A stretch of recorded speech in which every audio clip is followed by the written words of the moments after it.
আচ্ছা, তোমরা কি জানো আমাকে কিছু স্টুডেন্ট ইনবক্সে নক দিয়ে বলে যে ম্যাম এই টপিকগুলোতে হিসাব বিজ্ঞানের এতটা কনফিউজিং প্রশ্ন আসে বিগত বিশ্ববিদ্যালয়ের প্রশ্নে যদি আমরা অ্যানালাইসিস করি অ্যান্সারই করতে পারি না, ভাবি এক হয়ে যায় এক। যেমন আপনি ধরে নেন বিপরীত দাখিলা কিভাবে দিতে হয় জানি না, সমাপনী দাখিলা কিভাবে দিতে হয় জানি না, সমাপনী বিপরীত দাখিলার মধ্যে গুলিয়ে ফেলি, সমন্বয় দাখিলা কি সেটা বুঝছি না, বা ব্যাংক সমন্বয় বিবরণী চ্যাপ্টার যদি আমি একটু অ্যানালাইসিস করি দেখা যায় কি যে প্রতিমধ্যে জমা বা উপস্থিত না হওয়া চেক যোগ হচ্ছে বাট ভেবেছিলাম বিয়োগ হচ্ছে, এই ধরনের নানা সমস্যা। এরপর অনুপাত বিশ্লেষণের আমি তো সূত্র মুখস্থ করেছি, কিন্তু আমি যদি প্রশ্ন সলভ করতে যাই এখানে এত ঘুরিয়ে পেঁচিয়ে ম্যাথ দিচ্ছে যে বুঝছি না যে কিভাবে অ্যান্সার করব। আর অ্যান্সার করলেও দেখা যায় আমার অ্যান্সার একরকম এসেছে কিন্তু অপশানে সে অ্যান্সারটি নেই। এই ধরনের অনেকগুলো সমস্যা নিয়ে স্টুডেন্টরা মূলত আমার কাছে আসে। তখন তাদেরকে আমি কিছু ট্রিক্স অ্যান্ড টেকনিক শেয়ার করি, যেটা আজকে তোমাদের সাথেও শেয়ার করব। যদি তোমরা পুরো ক্লাসটি একদম ভিডিওটি না টেনে শুরু থেকে শেষ পর্যন্ত যদি মনোযোগিতা সহকারে দেখতে পারো, তাহলে হিসাব বিজ্ঞানের মধ্যে সবচেয়ে কনফিউজিং অ্যান্ড সবচেয়ে মাথা মানে একদম কি বলবো যে মাথা একদম চলে যাবে তোমার যদি এই ম্যাথগুলো করতে বসো বা এই থিওরিগুলোর অ্যান্সার করতে বসো বা এই দাখিলাগুলোর অ্যান্সার করতে বসো।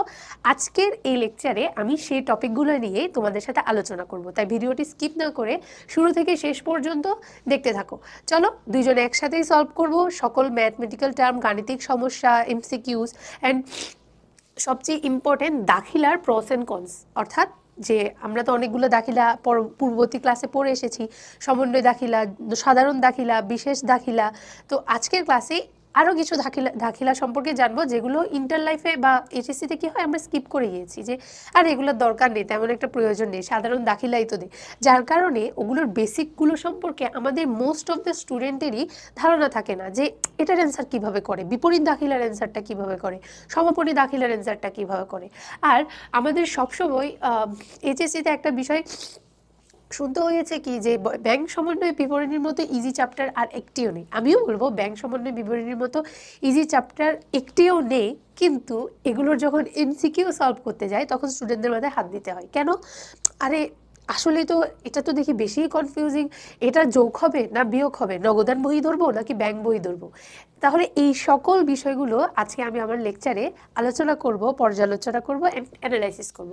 তাহলে দেরি না করে শুরু করা যাক। আমি প্রিয়ন্তী, আমার সাথে আজকে তোমরা থাকবে, আর দুইজনে আলোচনা পর্যালোচনার মাধ্যমে আমরা গাণিতিক সমস্যা সলভ করে এই টপিকগুলোতে যাতে আর কোনো ধরনের সমস্যা না থাকে সেটির চেষ্টা করব। তাহলে যতক্ষণ 1 ঘন্টা বা 1 ঘন্টা যতক্ষণই সময় থাকুক না কেন তোমরা শুধুমাত্র আমার সাথে ক্লাসের মধ্যে থাকবে, কোনো মনোযোগ নেই, পাশ থেকে যদি কেউ ডাকে তাও উঠার দরকার নেই, একদম ফোকাস। ওকে, তাহলে দেরি না করে শুরু করি। আমরা আজকে যে টপিকগুলো নিয়ে মূলত আলোচনা করব সেগুলোর মধ্যে রয়েছে, আমি অলরেডি তোমাদেরকে কিন্তু বলে দিয়েছি যে কি কি আলোচনা করব। সমাপনী দাখিলা, বিপরীত দাখিলা, কার্যপত্র।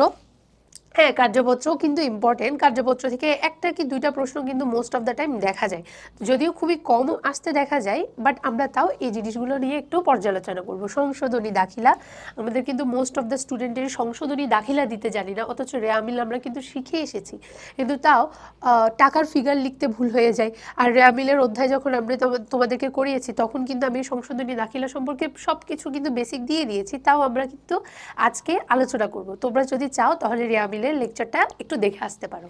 আচ্ছা, এরপরে ব্যাংক সমন্বয় বিবরণী সবচেয়ে মাথা নষ্টকারক একটা চ্যাপ্টার টপিক, সবাই বলে সহজ, কিন্তু আমরা কেন পারি না। তাহলে চলো দেখি আজকের লেকচার পরে তোমাদের আর কোনো সমস্যা থাকে কি না। এরপর হচ্ছে অনুপাত বিশ্লেষণ। অনুপাত বিশ্লেষণ নিয়ে যদি বলি, তুমি যদি গুচ্ছ ভর্তি পরীক্ষা বা ঢাকা বিশ্ববিদ্যালয়ে ভর্তি পরীক্ষার যদি প্রশ্ন নাও তাহলে দেখবে কি যে অনুপাত বিশ্লেষণ থেকে মানে মোস্ট অফ দ্য প্রশ্ন এই অনুপাত বিশ্লেষণ থেকে আসে। গুচ্ছ ভর্তি পরীক্ষায় প্রায় 60% থেকে 60 to 70% হচ্ছে এই অনুপাত বিশ্লেষণ চ্যাপ্টারটা থেকে কিন্তু প্রশ্ন করে, আর অ্যাকাউন্টিংয়ের মধ্যে বলছি। আর যদি তুমি ঢাকা বিশ্ববিদ্যালয়ের কথা দেখতে চাও তাহলে প্রত্যেক বছর এই অনুপাত বিশ্লেষণ থেকে একটি ম্যাথ এসেছে, চোখ বন্ধ করে এসেছে। তাহলে এই সম্পর্ক রিলেটেড আমরা গাণিতিক সমস্যা সলভ করব, আশা করছি আমরা বুঝতে পারবো যে কোনটার কাজ কীরকম। ওকে, আচ্ছা, আমি একটু অসুস্থ, যদি আমার ভয়েস তোমাদের শুনতে অসুবিধা হয় বা বারবার যদি তাহলে একটু কম্প্রোমাইজ করো আজকে, কেননা আই গেস আমার ভয়েসটা তেমন একটা ভালো আসছে না। তাহলে দেখো আমরা কি কি টপিক নিয়ে আলোচনা করব। অলরেডি কিন্তু আমি কিন্তু বলে ফেলেছি যে সমাপনী দাখিলা এগুলো একটু দেখে নিতে পারো। এই টপিকগুলো নিয়ে আমরা মূলত আজকে আলোচনা হবে। আচ্ছা, এবার দেখো আমাদের প্রথমে যেটা আসছে সেটি হচ্ছে সমাপনী দাখিলা। সমাপনী দাখিলা, সমাপনী শব্দটা শোনার সাথে সাথেই বুঝে গিয়েছি কি যে সমাপনী মানে কি হবে, যেটা একটা হিসাবকাল শেষে দেওয়া হবে বা একদম এন্ডিংয়ে দেওয়া হবে, শেষে দেওয়া হবে, এটি। তার মানে সমাপনী দাখিলা সেটিকেই বলা হয় আর্থিক অর্থবছর শেষে হিসাবসমূহকে পরবর্তী হিসাবকালের জন্য ব্যবহার উপযোগী করা হয়, যাকে বইসমূহে আছে। এখানে হাবিজাবি অনেক কিছু বলেছে। বইসমূহ সমাপ্তকরণের সময় স্থায়িত্ব অনুযায়ী শ্রেণীবিন্যাস করা হয়। স্থায়িত্ব অনুযায়ী হিসাবে শ্রেণীবিন্যাসকে দুই ভাগে ভাগ করছে, একটা অস্থায়ী একটা স্থায়ী। আচ্ছা, এখানে কি বলছে আমি সেটা তোমাদেরকে একটু বলি। সেটি হচ্ছে সমাপনী দাখিলা অর্থাৎ যেটি একটি হিসাবকালের শেষে দেওয়া হয়। কিন্তু এখন আমি কোনগুলোর দাখিলা দিব, সমাপনী দাখিলা, কোন কোন লেনদেনগুলোর সমাপনী দাখিলা আমার প্রদান করতে হবে। যদি আমি দেখি যে আমাদের কিন্তু দুই ধরনের হিসাব থাকে, একটি হচ্ছে অস্থায়ী হিসাব আর একটি হচ্ছে স্থায়ী হিসাব। স্থায়ী হিসাব কোনগুলো, যেমন তুমি হচ্ছে আসবাবপত্র কিনছো, তুমি বিল্ডিং কিনছো, বা হচ্ছে তুমি জমি জমা ক্রয় করছো, তাহলে এই জিনিসগুলো হচ্ছে আমার অস্থায়ী হিসাব। অস্থায়ী মানে কি, মূলধন জাতীয়, যেগুলো অনেক দীর্ঘ সময় পর্যন্ত, সরি একটা জিনিস ভুল বলেছে, স্থায়ী হিসাব বা স্থায়ী সম্পদ, যেগুলো আমাদের অনেক লং লাস্টিং পর্যন্ত চলতে থাকে, মূলধন জাতীয়, অনেক সময় পর্যন্ত কিন্তু এই জিনিসগুলো চলতে থাকে। আর যদি আমরা অস্থায়ী হিসাবগুলো দেখি, অস্থায়ী হিসাবগুলো দেখি আয় এবং ব্যয়গুলো, যেমন পণ্য ক্রয়, তারপর হচ্ছে বেতন প্রদান, কমিশন প্রদান, ছোটোখাটো যে বিষয়গুলো, যেগুলো হচ্ছে নামিক হিসাবও বলা হয়। স্থায়ী হিসাবকে নামিক হিসাবও, অস্থায়ী হিসাবকে নামিক হিসাবও বলা হয়। বারবার ভুল করছি যেহেতু অসুস্থ সেজন্য। তো তোমরা এগুলো একটু কম্প্রোমাইজ করো আজকে আমার সাথে। তাহলে এটা হচ্ছে নামিক হিসাবগুলো, যেগুলোর হচ্ছে খুব সম্ভবত সময় কম হয়, জাস্ট একটি হিসাবকালের মধ্যে সীমাবদ্ধ থাকে। সমাপনী দাখিলা মূলত এই অস্থায়ী হিসাবগুলোর মধ্যেই দেওয়া হয়। আমি একটা হিসাবকাল শেষে বন্ধ করব, কোন হিসাবগুলোকে বন্ধ করব, যেগুলো আমার অস্থায়ী হিসাব, নামিক হিসাব, একটি হিসাবকালের মধ্যে শেষ হয়ে যায়, ঠিক আছে। আর কোন হিসাবকালগুলোকে বন্ধ করা যায় না, কোন হিসাবগুলোকে বন্ধ করা যায় না, সেটি হচ্ছে অস্থায়ী হিসাবগুলো। অস্থায়ী হিসাব কি, এই যে জমি ক্রয়, তারপর হচ্ছে ঘরবাড়ি, এগুলো ক্রয় করা, স্থায়ী সম্পত্তি, যন্ত্রপাতি ক্রয় করা, এগুলোর কিন্তু সমাপনী দাখিলা হয় না। তাহলে সমাপনী দাখিলা কিসের উপর হয়, অস্থায়ী হিসাবে। স্থায়ী হিসাবের সমাপনী দাখিলা কিন্তু হয় না, এটা খুব কেয়ারফুলি মাথায় রাখবে। আমরা কিন্তু এইচএসসিতে এটি সম্পর্কে জানতামই না। আমরা কিন্তু সমাপনী দাখিলা যে নামিক হিসাবের উপর হয় এটি সম্পর্কে অনেকের ধারণা ছিল না। ওকে, তো এখানে কিছু বিষয় বলা আছে যে স্থায়ী হিসাবের উদাহরণ কি কি, আয় বিবরণী, সকল হিসাবগুলোই মূলত আমার অস্থায়ী হিসাব। আমি বারবার স্থায়ী বলছি, তোমরা একটু এটা কারেকশন করে নিবা যে অস্থায়ী হিসাবের উদাহরণগুলো কি কি, আয় বিবরণী, সকল হিসাব, সকল আয় হিসাব এবং সকল ব্যয় হিসাব, মালিকের উত্তোলন, অংশীদারদের উত্তোলন, লভ্যাংশ। আমরা জানি আয় বিবরণীতে এক বছরকাল বা একটি হিসাবকালের বিষয়গুলো কিন্তু আসে, হিসাবগুলো কিন্তু আসে, তার মানে নামিক হিসাবগুলো কিন্তু আসে। ওইখানে কিন্তু তুমি কখনো দেখবে না যে স্থায়ী সম্পত্তি, স্থায়ী যন্ত্রপাতি ক্রয়, কলকবজা, ইজারা সম্পত্তি, সুনাম, এগুলো কিন্তু আমরা আয় বিবরণীতে দেখি না, এগুলো কিন্তু আর্থিক অবস্থার বিবরণীতে দেখি। তার মানে স্থায়ী হিসাবগুলো মূলত আমার আর্থিক অবস্থার বিবরণীতে যায়, আর অস্থায়ী হিসাবগুলো আমার আসে মূলত আয় বিবরণীতে। তাই আয় বিবরণীতে আসা সকল হিসাবই আমি সমাপনী দাখিলা দিতে পারবো। ওকে, এছাড়া মালিকের উত্তোলন, অংশীদারদের উত্তোলন, লভ্যাংশ, এগুলোও কিন্তু বন্ধ করা যেতে পারে। তবে একটা টেকনিক আমি তোমাদের বলে দিই, যেটা এখানে দেওয়া নেই, এই টেকনিকটা আমার নিজেরই, সেটি হচ্ছে, নিজের না, এটা একটা বেসিক টেকনিক বলা যায়। সেটি হচ্ছে আমি সমাপনী দাখিলা দিব, ঠিক আছে, যেটার সমাপনী দাখিলা হবে সেই হিসাবটি তো থাকবে, এর বিপরীতে একটা তো ডেবিট হয়, একটা ক্রেডিট হয়, ঠিক আছে। তো তাহলে যেই হিসাবে বা যেই লেনদেনটি দাখিলা দিব, ধরো বেতনের আমি সমাপনী দাখিলা দিচ্ছি, তাহলে বেতন হিসাব থাকবে। ইভেন বেতন হিসাবটি কোন বিবরণীতে যায় আমাদের সেটি দেখতে হবে, সেই বিবরণীটাই হবে যে উল্টোর দিকে, বুঝনি? আচ্ছা, যখন আমরা যাব আস্তে আস্তে সলভ করব তখন আমরা আরো ভালো করে বুঝতে পারবো, তাহলে হচ্ছে জিনিসগুলো আমাদের ক্লিয়ার হয়ে যাবে। হিসাবকাল শেষে সকল অস্থায়ী হিসাব সমাপনী দাখিলার মাধ্যমে সমাপ্ত বা বন্ধ করা হয়। এটি খুবই গুরুত্বপূর্ণ, আমি 5 স্টার দিব, কেননা এমসিকিউতে খুবই বারবার এটি আসে যে সমাপনী দাখিলা কোন হিসাবগুলোকে বন্ধ করা হয় বা কোন হিসাবগুলো হচ্ছে সমাপনী দাখিলা দেওয়া যায়, বা একটু দিয়ে দিতে পারে যে নিচের কোনটি সমাপনী দাখিলা হবে, বেতন, তারপরে যন্ত্রপাতি ক্রয়, কলকবজা, সুনাম, এই ধরনের বিভিন্নগুলো আসতে পারে আমাদের এমসিকিউতে। পরের স্লাইডে দেখো, পরের স্লাইডে কি বলছে, সমাপনী দাখিলার শর্টকাট কিছু নিয়ম টেকনিক এখানে দিয়ে দেওয়া আছে। সমাপনী দাখিলার মাধ্যমে জাবেদা ও খতিয়ানে অস্থায়ী প্রেম হিসাবকাল শেষে জের শূন্য হয়। এটি মানে কি, যে সমাপনী দাখিলাতে সবসময় অস্থায়ী হিসাবগুলোকে বন্ধ করা হয়, তাহলে বন্ধ মানে কি, জের হবে আমার 0, শূন্য, ঠিক না? দাখিলা যখন শুরু হয় তখন একটা অ্যামাউন্ট দিয়ে শুরু হয়, আর আমি বারবার বলছি আমি বন্ধ করে দিব। বন্ধ করে দেওয়া মানে কি, আমার যেটা হবে টাকার অঙ্কের ফিগার যেটি হবে সেটি হবে আমার শূন্য। আশা করি বুঝতে পারছি। তাই এটি মনে রাখার জন্য একটি শর্টকাট টেকনিক বলেছে কি, সমাপনী দাখিলার মাধ্যমে জাবেদা ও খতিয়ানের অস্থায়ী হিসাব যেগুলো আছে, যেটাকে বলা হচ্ছে অস্থায়ী প্রেম, হিসাবকাল শেষে যে শূন্য হয়। ওকে, এরপর দেখো কি বলছে এখানে, সাধারণ জাবেদার মাধ্যমে খতিয়ানের উদ্বৃত্ত জের নিয়ে তৈরি করা হয় অস্থায়ী অবাস্তব নামিক হিসাবগুলো, যেগুলো আমি অলরেডি আলোচনা করে ফেলেছি। সমাপনী দাখিলাগুলো দেখো, হিসাবকাল বা সময়কাল ধারণা, মূল্য বা প্রধান উদ্দেশ্য হিসাবে যে সমাপনী দাখিলা করার সময় তোমাকে মাথায় রাখতে হবে এই স্পেসিফিক হিসাবটা কোন বিবরণীতে যায়। যেমন বেতন, যেমন বেতনের কথা বলি,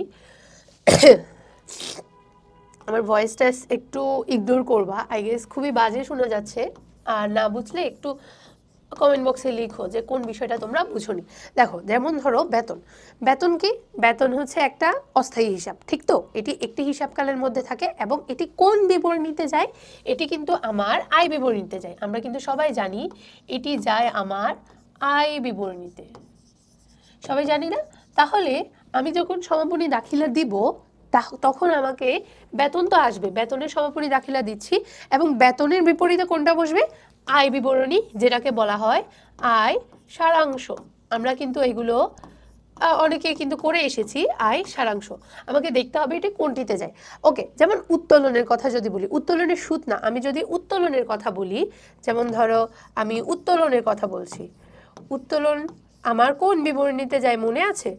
উত্তোলন কোন বিবরণীতে যায়? হ্যাঁ, মালিকানা সত্ত্ব বিবরণীতে উত্তোলন যায় আমার মালিকানা সত্ত্ব বিবরণীতে। তাহলে আমাকে যখন উত্তোলনের, আমি কিন্তু পড়ে এসেছি যে উত্তোলনের কিন্তু সমাপনী দাখিলা হয়, তখন আমি যখন আমার এই উত্তোলনের সমাপনী দাখিলা যখন দিব, তখন উত্তোলন হিসাব তো আসবে, সাথে বিপরীতে কোনটি বসবে, সেটি হচ্ছে মালিকানা সত্ত্ব বিবরণী বা মূলধন হিসাব। মালিকানা সত্ত্বকে আমরা মূলধন হিসাবও বলতে পারি না, এই জিনিসটা কিন্তু এই জায়গায় আসবে। ওকে, যেমন নিট মুনাফা, আমি যদি নিট মুনাফার কথা বলি, নিট মুনাফা কিভাবে পাই, আয় বিবরণীতে সকল আয়গুলো থেকে ব্যয়গুলো বাদ দিয়ে আমরা নিট মুনাফা পাই। এটিও কিন্তু একটি অস্থায়ী হিসাব, যেটি আমরা আয় বিবরণী থেকে পাই। তার মানে এটিরও যদি আমাকে সমাপনী দাখিলা দিতে বলে, আমাদের মনে আছে নিট মুনাফা আমরা কোন দিকে দিই, কোন বিবরণীতে মূলত নিট মুনাফা যায়, আমি এগুলো একটু মুছে দিই তাহলে তোমাদের দেখতে সুবিধা হবে। তোমার মনে আছে আমরা কিন্তু নিট মুনাফা কোন বিবরণীতে দিতাম? নিট মুনাফাও কিন্তু আমার যায় বলতো মালিকানা সত্ত্ব বিবরণীতে, নিট মুনাফাও কিন্তু যায় মূলত এই মালিকানা সত্ত্ব বিবরণীতে, যেটাকে আমি বলছি কি মূলধন হিসাব। ওকে, তার মানে নিট মুনাফারা যদি আমাকে সমাপনী দাখিলা দিতে বলে, তখন কিন্তু নিট মুনাফা হবে ডেবিট, আর ক্রেডিটে কি হবে, মূলধন হিসাব। আশা করি সবাই বুঝতে পারছি। ওকে, আমি কিন্তু অলরেডি সমাপনী দাখিলার যা আছে তা আলোচনা করেই দিয়েছি, জাস্ট আমরা কিছু দাখিলা দেখব। এর আগে স্থায়ী হিসাব সম্পর্কেও আমি আলোচনা করেছি, বাট আমাদের স্লাইডে আছে, একটু আমরা পড়ে দেখি যে স্থায়ী হিসাব দিয়ে কি বলা হচ্ছে। এক বা একাধিক ভবিষ্যতে হিসাবকালের সাথে সম্পর্কিত, যেগুলো শুধুমাত্র একটি হিসাবকালের মধ্যে সীমাবদ্ধ থাকে না, একটি হিসাবকালের পরিবর্তে অনেকগুলো বা একাধিক হিসাবকালেও বণ্টিত থাকে, সেগুলোকে মূলত আমার বলা হয় স্থায়ী হিসাব।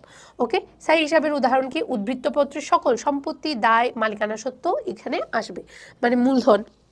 উত্তোলন কিন্তু আমার অস্থায়ী হিসাব, তাই উত্তোলনের সমাপনী দাখিলা হয়, কিন্তু মূলধন বিভিন্ন প্রকার সঞ্চিতি, এগুলোর কিন্তু সমাপনী দাখিলা হয় না। এখন তোমাদের মধ্যে অনেকের কনফিউশন থাকবে যে নিট মুনাফা তো আমরা নর্মালি ইয়াতে দিই, ওই যে আর্থিক অবস্থার বিবরণীতে দিই না। আমাদের কিন্তু 3 ধরনের বিবরণী প্রস্তুত করা হয়: আয় বিবরণী, মালিকানা সত্ত্ব বিবরণী, দেন আর্থিক অবস্থার বিবরণী। মালিকানা সত্ত্ব বিবরণীর ফলাফলটি কিন্তু আমরা আর্থিক অবস্থার বিবরণীতে করি। যদি আলাদা করে মালিকানা সত্ত্ব বিবরণী করতে বলা না হয়ে থাকতো, তখন আমরা যখন ইন্টারে ম্যাথ করতাম তখন আমরা আর্থিক অবস্থার বিবরণীর মধ্যে মালিকানা সত্ত্ব বিবরণীটা করে ফেলি। তার মানে নিট মুনাফা কিন্তু স্পেসিফিক্যালি যায় মালিকানা সত্ত্ব বিবরণীতে, তাই এটি উল্টা করে এভাবে লেখা হয়। এরপরে যেমন আরও একটা আমরা পড়েছি লভ্যাংশ। লভ্যাংশ কোনটিতে যায় দেখে অ্যান্সার করো। লভ্যাংশ কিন্তু আমার যায় সঞ্চিতি তহবিলে না? হ্যাঁ, লভ্যাংশ সঞ্চিতি তহবিলে যায়। এই জিনিসগুলো নিয়ে আলোচনা করব। চলো পরবর্তীতে যদি আমরা চাবেদারগুলো যদি একটু দেখি, তাহলে আমাদের সবার আশা করি বুঝতে সুবিধা হবে। ওকে, এরপর দেখো, হিসাবকাল শেষে স্থায়ী হিসাবসমূহ সমাপনী দাখিলার মাধ্যমে সমাপ্ত বা বন্ধ করা হয় না। মানে স্থায়ী হিসাবগুলো কি করা হয় না, মূলত বন্ধ করা হয় না। ওকে, পরবর্তী স্লাইডে যাই। পরবর্তী স্লাইডে দেখো সমাপনী দাখিলা প্রস্তুতকরণ। আচ্ছা, সমাপনী দাখিলা কিভাবে প্রস্তুত করবে, মূলত এখানে তার একটু পর্যালোচনা করেছে। তো অস্থায়ী হিসাবসমূহ বন্ধ করে এদের যে সমূহ মালিকানা সত্ত্ব হিসেবে স্থানান্তর করার জন্য হিসাবকালের শেষে যে দাখিলা দেওয়া হয় তাকে মূলত আমার বলা হয় সমাপনী দাখিলা। অলরেডি আমরা সমাপনী দাখিলা কি সেটি সম্পর্কে বুঝে গিয়েছি। ওকে, হিসাবকাল শেষে ধারণা অনুযায়ী অস্থায়ী হিসাবসমূহকে পরবর্তী হিসাবকালে স্থানান্তর না করে বন্ধ করে দিতে হয়। বলেছি জাবেদা খতিয়ানে যা হিসাবগুলো আসে সেগুলোকে মূলত বন্ধ করে দিতে হয়, এবং যেগুলোর যে আমার শূন্য হয়।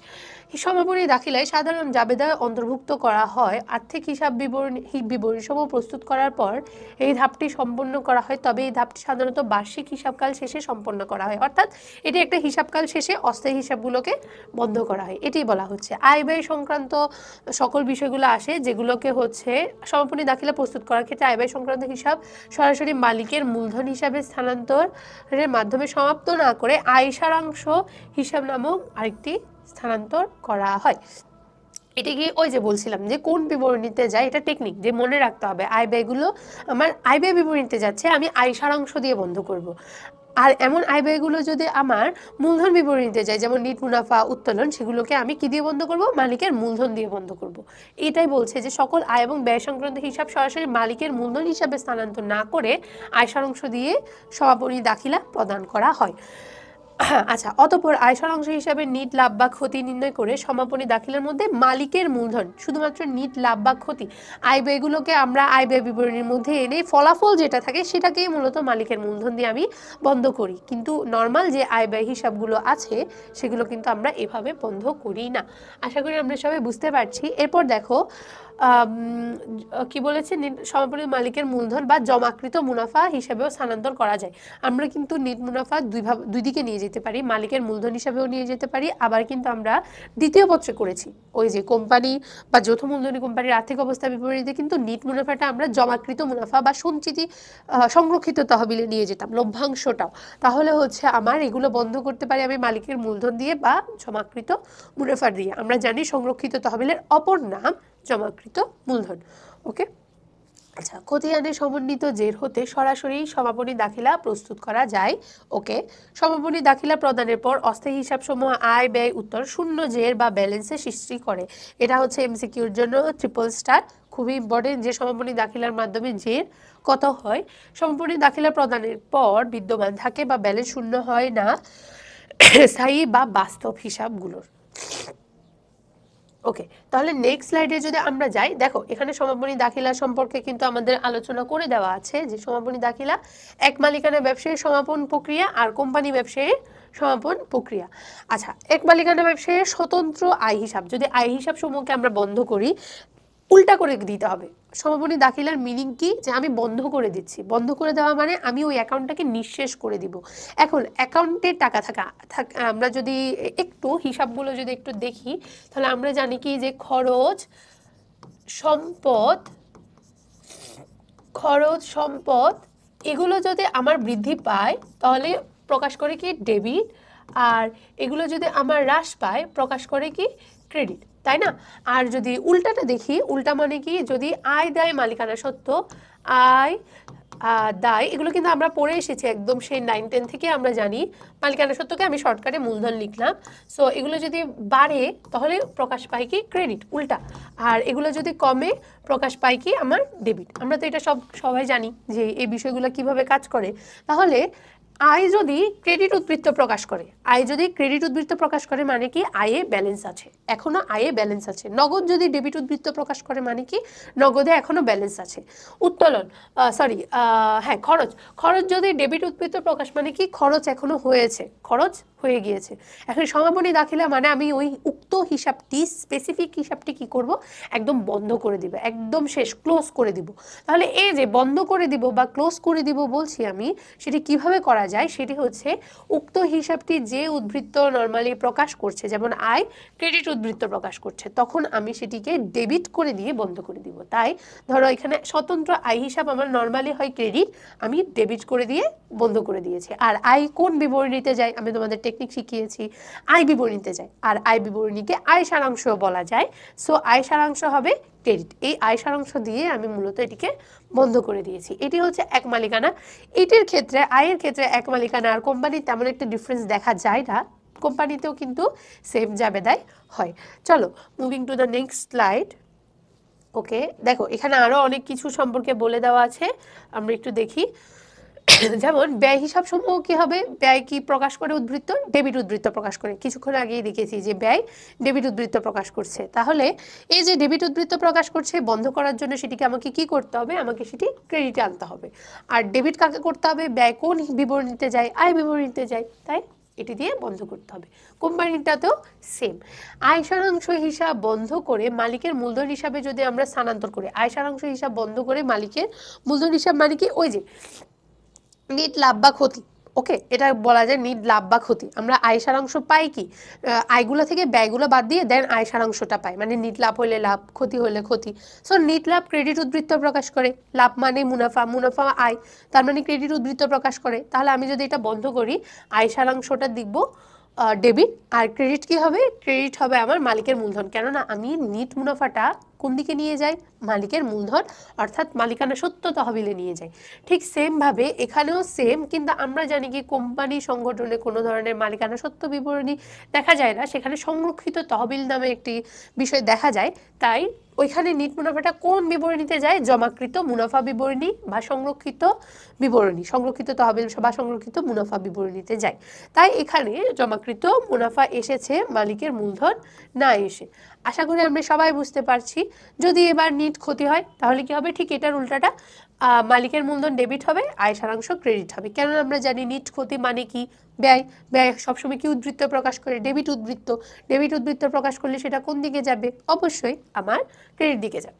ওকে, আর যৌথ মূলধনী কোম্পানির ক্ষেত্রে কি উল্টাটা, ঠিক আগেরটার ঠিক রিভার্সটাই হচ্ছে আমার এই সমাপনী দাখিলাটা নিট ক্ষতির। এটা মূলত বলছে কি যে আয় সারাংশ, বাট এটা মূলত নিট লাভ বা নিট ক্ষতির জাবেদাটা। ওকে, এরপর উত্তোলন যদি আমি বন্ধ করতে যাই, এক মালিকানার ক্ষেত্রে উত্তোলন কই যায়, এক মালিকানার ক্ষেত্রে উত্তোলন যায় মালিকের মূলধনে।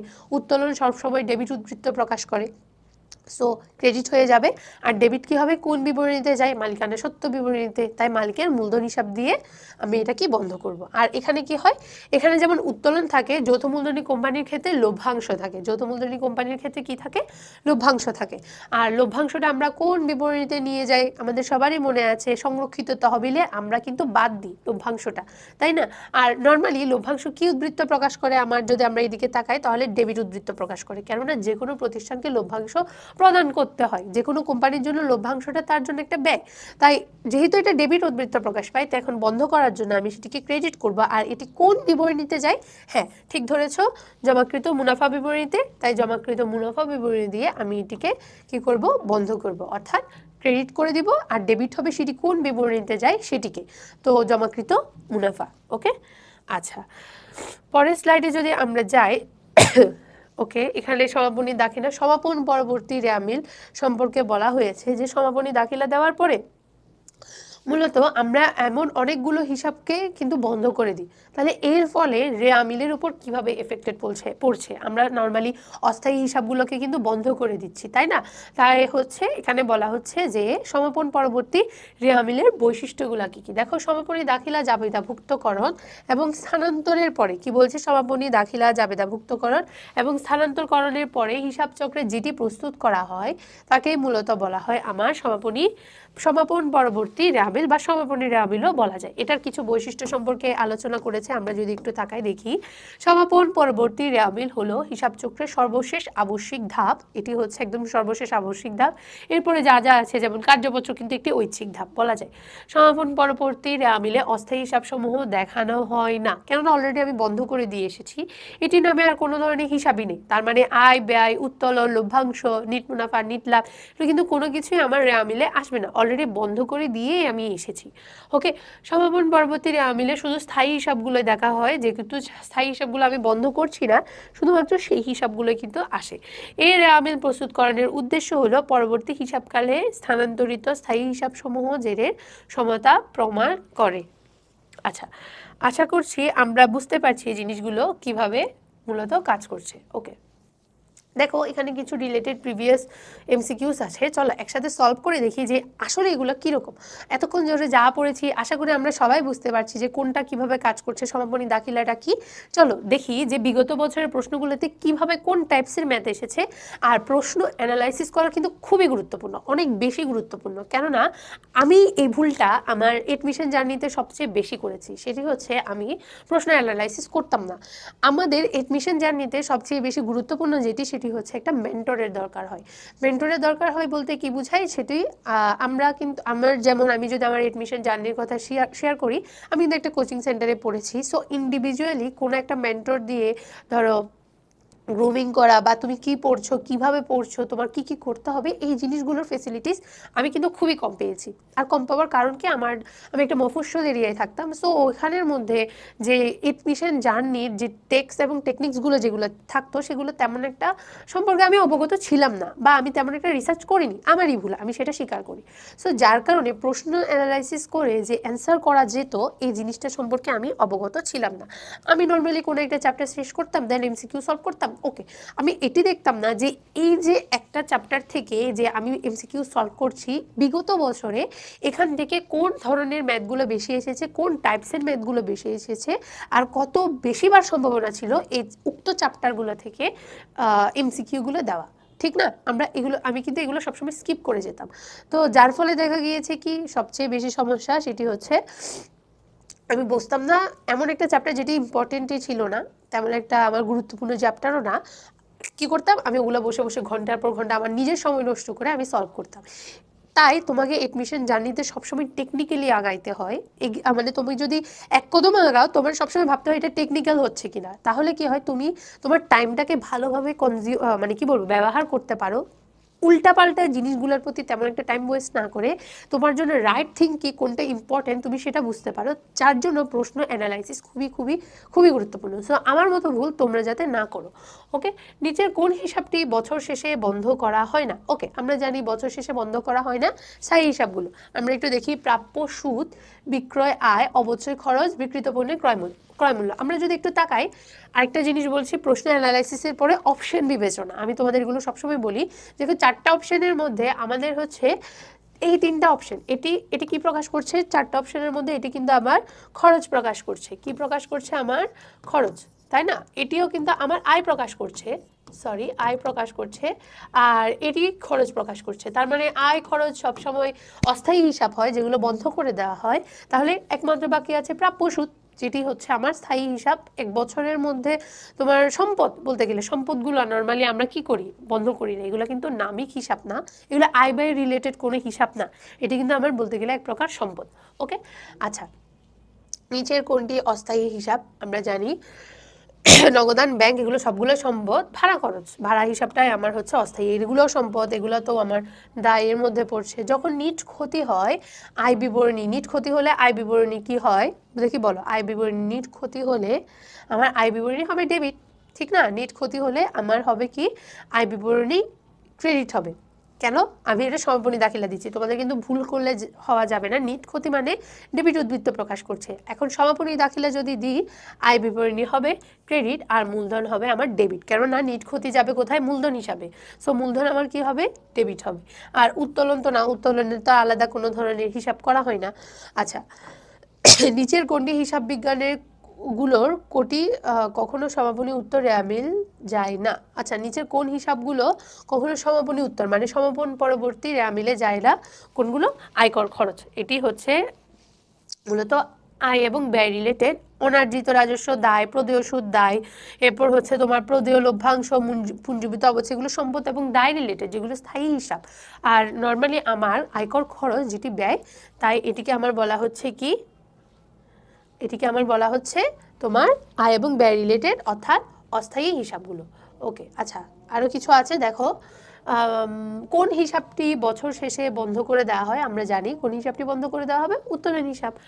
ওকে, সমাপনী দাখিলা জাবেদা এবং খতিয়ানভুক্ত করার পরে এটি পড়ছি ব্যালেন্স শূন্য হয় কোন, এই ধরনের মূলত এমসিকিউসগুলো বেশি আসে যে কোনটির ব্যালেন্স শূন্য হয়, তাহলে কোনটির ব্যালেন্স শূন্য হবে আমার। আচ্ছা, এটার সঠিক অ্যান্সার মনে হয় দেওয়া নেই, এখানে মনে হয় ক অ্যান্সার হবে, বাট এখানে টাইপিং মিস্টেকের কারণে কোনো কিছু একটা হয়ে গিয়েছে। আচ্ছা, সমাপনী এন্ট্রির উদ্দেশ্য কি? সমাপনী এন্ট্রির উদ্দেশ্য কি আমার? মূলত নামিক হিসাব সমাপ্ত করা, তাই না? ওকে, কোন ধরনের হিসাবের জন্য সমাপনী জাবেদা প্রস্তুত করা হয়? নামিক হিসাবগুলোর জন্য। এখানে একটা ম্যাথ দিয়েছে, ক্লোজিং এন্ট্রিজ উড ইনক্লুড। আমি সবসময় প্রশ্নের মধ্যে সবসময় শেষের বিষয়টা পড়ি, যে কোনো একটা প্রশ্নের মধ্যে আমি কি করি, যে কি বের করতে বলেছে আমি সবসময় সেটি পড়ি। If the balance in written earnings on January 12,000 is টাকা 63, জানুয়ারি 12,000 পড়েছি, জানুয়ারি 1 কি বলছে দেখো, জানুয়ারি 1, 2000 is 63,000 and the company incurs a net loss of 12,000 for the year 2000, closing entries would be, ওকে বলছে কি যে রিটেন আর্নিংসে ছিল তার 63,000, যেখানে কোম্পানি একটি নিট লস করেছে 12,000-এর। সো তার ক্লোজিং এন্ট্রিজ কি হবে? ওকে, রিটেন আর্নিংস মানে কি? রিটেন আর্নিংস মানে হচ্ছে আমার বুঝতে হবে সেটি হচ্ছে সংরক্ষিত তহবিল, যেটাকে বলছি, বা জমাকৃত মুনাফা, সংরক্ষিত তহবিল বা আমরা যেটাকে বলছি কি, যে জমাকৃত মুনাফা, আচ্ছা জাস্ট শর্টকাটে লিখছি জমাকৃত মুনাফা। ওকে, সো এটি মানে কি, এটি হচ্ছে আমার কোম্পানি হিসাবগুলোর কি করা হচ্ছে, কোম্পানি হিসাবগুলোর আমার সমাপনী দাখিলা দিতে বলছে। ওকে, তার মানে অবশ্যই রিটেন আর্নিংস তো আসবে। সো 12,000-এর নিট লস আমি বন্ধ করব কোনটিকে, আমার নামিক হিসাব বা অস্থায়ী হিসাবগুলোকে। রিটেন আর্নিংস কি, নিট লস কি আমার নামিক হিসাব বা অস্থায়ী হিসাব। সো এটা ডেবিট উদ্বৃত্ত প্রকাশ করে, আমার হয়ে যাবে credit. Net loss will be credit and retained earnings will be কি হবে আমার ডেবিট। সো কী দেওয়া আছে, at debit to retained earnings 63,000। হ্যাঁ, ডেবিট আমরা জানি, বাট 63,000 না, সেটি হবে শুধুমাত্র 12,000-এর। ওকে, তাহলে at debit to retained earnings of 12,000, credit হবে না, কেননা নিট লস আমার প্রকাশ করে ডেবিট, সো বন্ধ করতে গেলে সেটি হয়ে যাবে ক্রেডিট। অ্যান্ড রিটেন আর্নিংস আমার নর্মালি তো উল্টাটাই হবে, তাই না? So retained earnings debit. Okay, next স্লাইডে যদি আমরা যাই, ওকে, এরপরে হচ্ছে আমরা বিপরীত দাখিলাতে। আচ্ছা, এতক্ষণ ধরে সমাপনী দাখিলার প্রস এন্ড কন শেষ করে দিয়েছি, আশা করছি আমরা পারবো। এবার বিপরীত দাখিলা নিয়ে কিছু একটা বলতে চাই। ঢাকা বিশ্ববিদ্যালয় থেকে শুরু করে চট্টগ্রাম বিশ্ববিদ্যালয় এবং আরও কিছু কিছু বিশ্ববিদ্যালয়, এমনকি গুচ্ছক বিশ্ববিদ্যালয়ে বিপরীত দাখিলা থেকে কিন্তু আসে। বাট এটি কি হয় জানো, এটি হচ্ছে বিনা মেঘে বজ্রপাতের মতো, হুট করে একটি দিয়ে দেয়, হুট করে বলে এটি বিপরীত দাখিলা দিয়ে দেখাও। ওকে, বা এভাবেও আসতে পারে যে খুব বেশি এখান থেকে প্রশ্ন দিতে পারে, যেটা পুরোটাই প্রশ্নকর্তার মনের উপর ডিপেন্ডেন্ট। সো বিপরীত দাখিলা নিয়ে যদি আমরা বলি, এখানে অনেকগুলো সংজ্ঞা দিয়েছে, আমি আমার থেকে একটু বলি আমার হিসাব মতে, এরপরে আমরা এখানের সাথে পরে মিলিয়ে দেখব। সো বিপরীত দাখিলা হচ্ছে মূলত সমন্বয় দাখিলা যেগুলো আছে সেগুলোর উল্টো করে দেওয়া হচ্ছে বিপরীত দাখিলা। আবার বলছি আমি, হোয়াট ইজ বিপরীত দাখিলা বা রিভার্সিং এন্ট্রি? সেটি হচ্ছে আমার যে সমন্বয় দাখিলাগুলো রয়েছে সেগুলো ঠিক উল্টো করে দেওয়ার নামই হচ্ছে, ঠিক উল্টো করা সমন্বয় দাখিলা, উল্টো করাই হচ্ছে মূলত আমার বিপরীত দাখিলা। সমন্বয় দাখিলা উল্টো করা কি? সমন্বয় দাখিলা উল্টো করাই হচ্ছে আমার মূলত বিপরীত দাখিলা। এখানে কি বলছি দেখো, পরবর্তী হিসাবকালের শুরুতে পূর্ববর্তী, তার মানে কি বলছি, সমন্বয় দাখিলাগুলোই কিন্তু এখানে আসবে। তার মানে বকেয়া আয়, বকেয়া ব্যয়, কি আসবে, কি আসতে পারে তোমার হচ্ছে এই জায়গায় লিখি, বকেয়া আয় ব্যয়, বকেয়া আয় ব্যয় গুলো আসবে, আয় অ্যান্ড ব্যয়। আর আসতে পারে কি কি, অগ্রিম যে আয় ব্যয়গুলো আছে, অগ্রিম আয় ব্যয়গুলো আসবে। তবে একটা জিনিস মনে রেখো, সেটা হচ্ছে আমরা কিন্তু সমন্বয় দাখিলা অবচয়ের উপরও দিতাম, অবচয়, অনুপার্জিত আয়, অনেক কিছুর উপর দিতাম না, এগুলোর কিন্তু বিপরীত দাখিলা হয় না, এগুলোর কিন্তু বিপরীত দাখিলা কি হয় না, বুঝতে পেরেছো? এগুলোর বিপরীত দাখিলা কিন্তু হবে না, এটা মাথায় রাখবা। ওকে, এগুলোর বিপরীত দাখিলা হবে না, শুধুমাত্র বকেয়া আয় ব্যয়, অগ্রিম আয় ব্যয়, এগুলোর কিন্তু বিপরীত দাখিলা হবে। চলো আমাদের স্লাইডে কি লেখা আছে আমরা একটু পড়ি। পরবর্তী হিসাবকালের শুরুতে পূর্ববর্তী হিসাবকালের সমন্বয় দাখিলার যে শূন্য করার জন্য, ঠিক এটা আমি যেটাই বলেছি যে সমন্বয় দাখিলা দেওয়া হয়। একটা বিষয় জাস্ট তোমাদের সাথে আলোচনা করিনি, সেটি হচ্ছে বিপরীত দাখিলা কবে দেওয়া হয়। সেটি হচ্ছে পূর্ববর্তী হিসাবকালে যে সমন্বয় দাখিলাগুলো আছে সেটা পরবর্তী হিসাবকালের একদম শুরুর দিকে আমি যখন উল্টো করে দিব সমন্বয় দাখিলার যে শূন্য করার জন্য, সেটিকে মূলত আমার বলা হচ্ছে বিপরীত দাখিলা। আশা করছি সবাই বুঝতে পারছো। তার মানে পূর্ববর্তী হিসাবগুলো ঠিক পরবর্তী হিসাবকালে যে দাখিলাগুলো দেওয়া হয়, পূর্ববর্তী সমন্বয় দাখিলাগুলোর যে শূন্য করার জন্য, সেগুলোকে বলা হয় বিপরীত দাখিলা। আর কিভাবে করতে পারি আমরা সমন্বয় দাখিলাগুলোর কে উল্টো করে দিয়ে। ওকে, কোনো হিসাব বিজ্ঞানী কিছু সমন্বয় দাখিলাকে নতুন হিসাবকালের শুরুতে বিপরীত করতে পছন্দ করেন, তাই তারা পরবর্তী হিসাবকালের শুরুতে বিপরীত দাখিলা দিয়ে থাকেন। বিপরীত দাখিলা হলো পূর্ববর্তী হিসাবকালে প্রদত্ত সমন্বয় দাখিলার ঠিক বিপরীত, ওই যেটি আমি বলেছি সেটা। বিপরীত দাখিলা প্রস্তুত করা ঐচ্ছিক হিসাব রক্ষণ কার্যাবলী বা হিসাব চক্রের আবশ্যিক ধাপ নয়। বিপরীত দাখিলা প্রদান করা হয় পরবর্তী হিসাবকালের শুরুতে এবং লিপিবদ্ধ করা হয় সাধারণ জাবেদা। এটা খুবই ইম্পর্টেন্ট, পরবর্তী হিসাবকালের শুরুতে তৈরি করা এবং লিপিবদ্ধ করা হয় এটিকে সাধারণ জাবেদায়। পূর্ববর্তী হিসাবকালে প্রদত্ত সমন্বয় দাখিলা সমূহের মধ্যে যেই সব সমন্বয় দাখিলার ফলে সম্পত্তি অথবা দায় সৃষ্টি হয় বা বৃদ্ধি পায়, সেই সব সমন্বয় দাখিলারই বিপরীত দাখিলা দিতে হয়। তার মানে অবচয়ের বিপরীত দাখিলা হবে না, শুধু জাস্ট মনে রাখবে এই চারটার বিপরীত দাখিলা হবে বকেয়া আয় ব্যয়, অগ্রিম আয় এবং ব্যয়। ওকে, আচ্ছা, এরপর দেখো সাধারণত বকেয়া সংক্রান্ত সমন্বয় দাখিলারই বিপরীত দাখিলা দেওয়া হয়। ওকে, বিপরীত দাখিলার জন্য প্রযোজ্য সমন্বয় দাখিলা কি কি হয়? বকেয়া বা প্রাপ্য আয়, বকেয়া বা প্রদেয় ব্যয়। মূলত এখানে দুইটার কথাই বলছে, যে বকেয়া বা প্রাপ্য আয়, অগ্রিমও হতে পারে, বাট আমাদের স্লাইডে বেশিরভাগ ক্ষেত্রে মোস্ট অফ দ্য বিষয় যেগুলো থাকে, টপিক যেগুলো থাকে, সেগুলো কিন্তু বকেয়া আয় ব্যয় থেকেই আসে। এখানে প্রশ্ন অ্যানালাইসিস করে বিশ্ববিদ্যালয়ে মূলত কোন পোর্শনগুলো থেকে বেশি আসে সেটাই বলা হচ্ছে। মূলত সবচেয়ে বেশি আমার বকেয়া আয় এবং ব্যয়গুলোর উপরেই আসে, যেটা বলেছে বকেয়া বা প্রাপ্য আয়, বকেয়া বা প্রদেয় ব্যয়। আচ্ছা, পরের স্লাইডে যদি আমরা যাই, ওকে, পরের স্লাইডে কি বলা আছে দেখি। এখানে আরও কিছু বিষয় বলা আছে, চলো পড়ি। যে ব্যতিক্রম নিয়মে অগ্রপ্রদত্ত ব্যয়, অনুপার্জিত আয় এবং অব্যবহৃত সম্ভার সমন্বয় করা হলেও এইসব সমন্বয় দাখিলার বিপরীত দাখিলা দেওয়া যায়। কি বলছে দেখো, বলছে কি যে ব্যতিক্রম নিয়মে অগ্রপ্রদত্ত ব্যয়, ব্যতিক্রম নিয়মে নর্মালি কিন্তু এগুলোর বিপরীত দাখিলা দেওয়া হয় না, কিন্তু কিছু কিছু আছে ব্যতিক্রম নিয়ম, অর্থাৎ তোমার ধরো পরিশোধ করে দেওয়া হতে পারে, এই ধরনের ব্যতিক্রম নিয়ম যেগুলো আছে সেগুলো অগ্রপ্রদত্ত ব্যয়, অনুপার্জিত এবং অব্যবহৃত সম্ভার সমন্বয় করা হলে এইসব সমন্বয় দাখিলারও বিপরীত দাখিলা দেওয়া হয়। যেমন সম্ভারকে যদি আমি খরচ হিসেবে দেখি, সম্ভার আমার খরচ, তার মানে বকেয়া রেখেছি, এই ধরনের কিছু যদি থাকে ব্যতিক্রম নিয়মে, এগুলোর বিপরীত দাখিলা দেওয়া হয়। তবে এই পোর্শন থেকে তেমন একটা কোয়েশ্চেন আসতে দেখা যায় না, সবচেয়ে বেশি বিপরীত দাখিলার কোয়েশ্চেন আসে বকেয়া আয় এবং ব্যয়গুলো থেকে। বিপরীত দাখিলা প্রদানের মাধ্যমে পূর্ববর্তী হিসাবকালে লিপিবদ্ধকৃত কিছু সংখ্যক সমন্বয় দাখিলার যে বা ব্যালেন্স শূন্য হয়ে যায়, অবশ্যই শূন্য হয়ে যায়। যেমন তোমাকে আমি যদি বলি বকেয়া বেতনের বিপরীত দাখিলা দাও, তাহলে বকেয়া বেতনের জাবেদা কি হয়, যে বেতন হিসাব ডেবিট, বকেয়া বেতন হিসাব ক্রেডিট। আমরা তো জানি এটা সমন্বয় দাখিলা এরকম, আর বিপরীত দাখিলা হলে উল্টো হয়ে যাবে, তারপরে বকেয়া বেতন হিসাব ডেবিট হয়ে যাবে, বেতন ক্রেডিট হয়ে যাবে, তারপরে বকেয়া বেতনের যে কি হয়ে যাচ্ছে, এই জায়গায় শূন্য হয়ে যাচ্ছে। শূন্য মানে কি, যে তার এখন আর বকেয়া বেতন নেই। এরপর দেখো বিপরীত দাখিলার ব্যবহার পরবর্তী জাবেদা দাখিলা লিখন সময় সহজতর করে।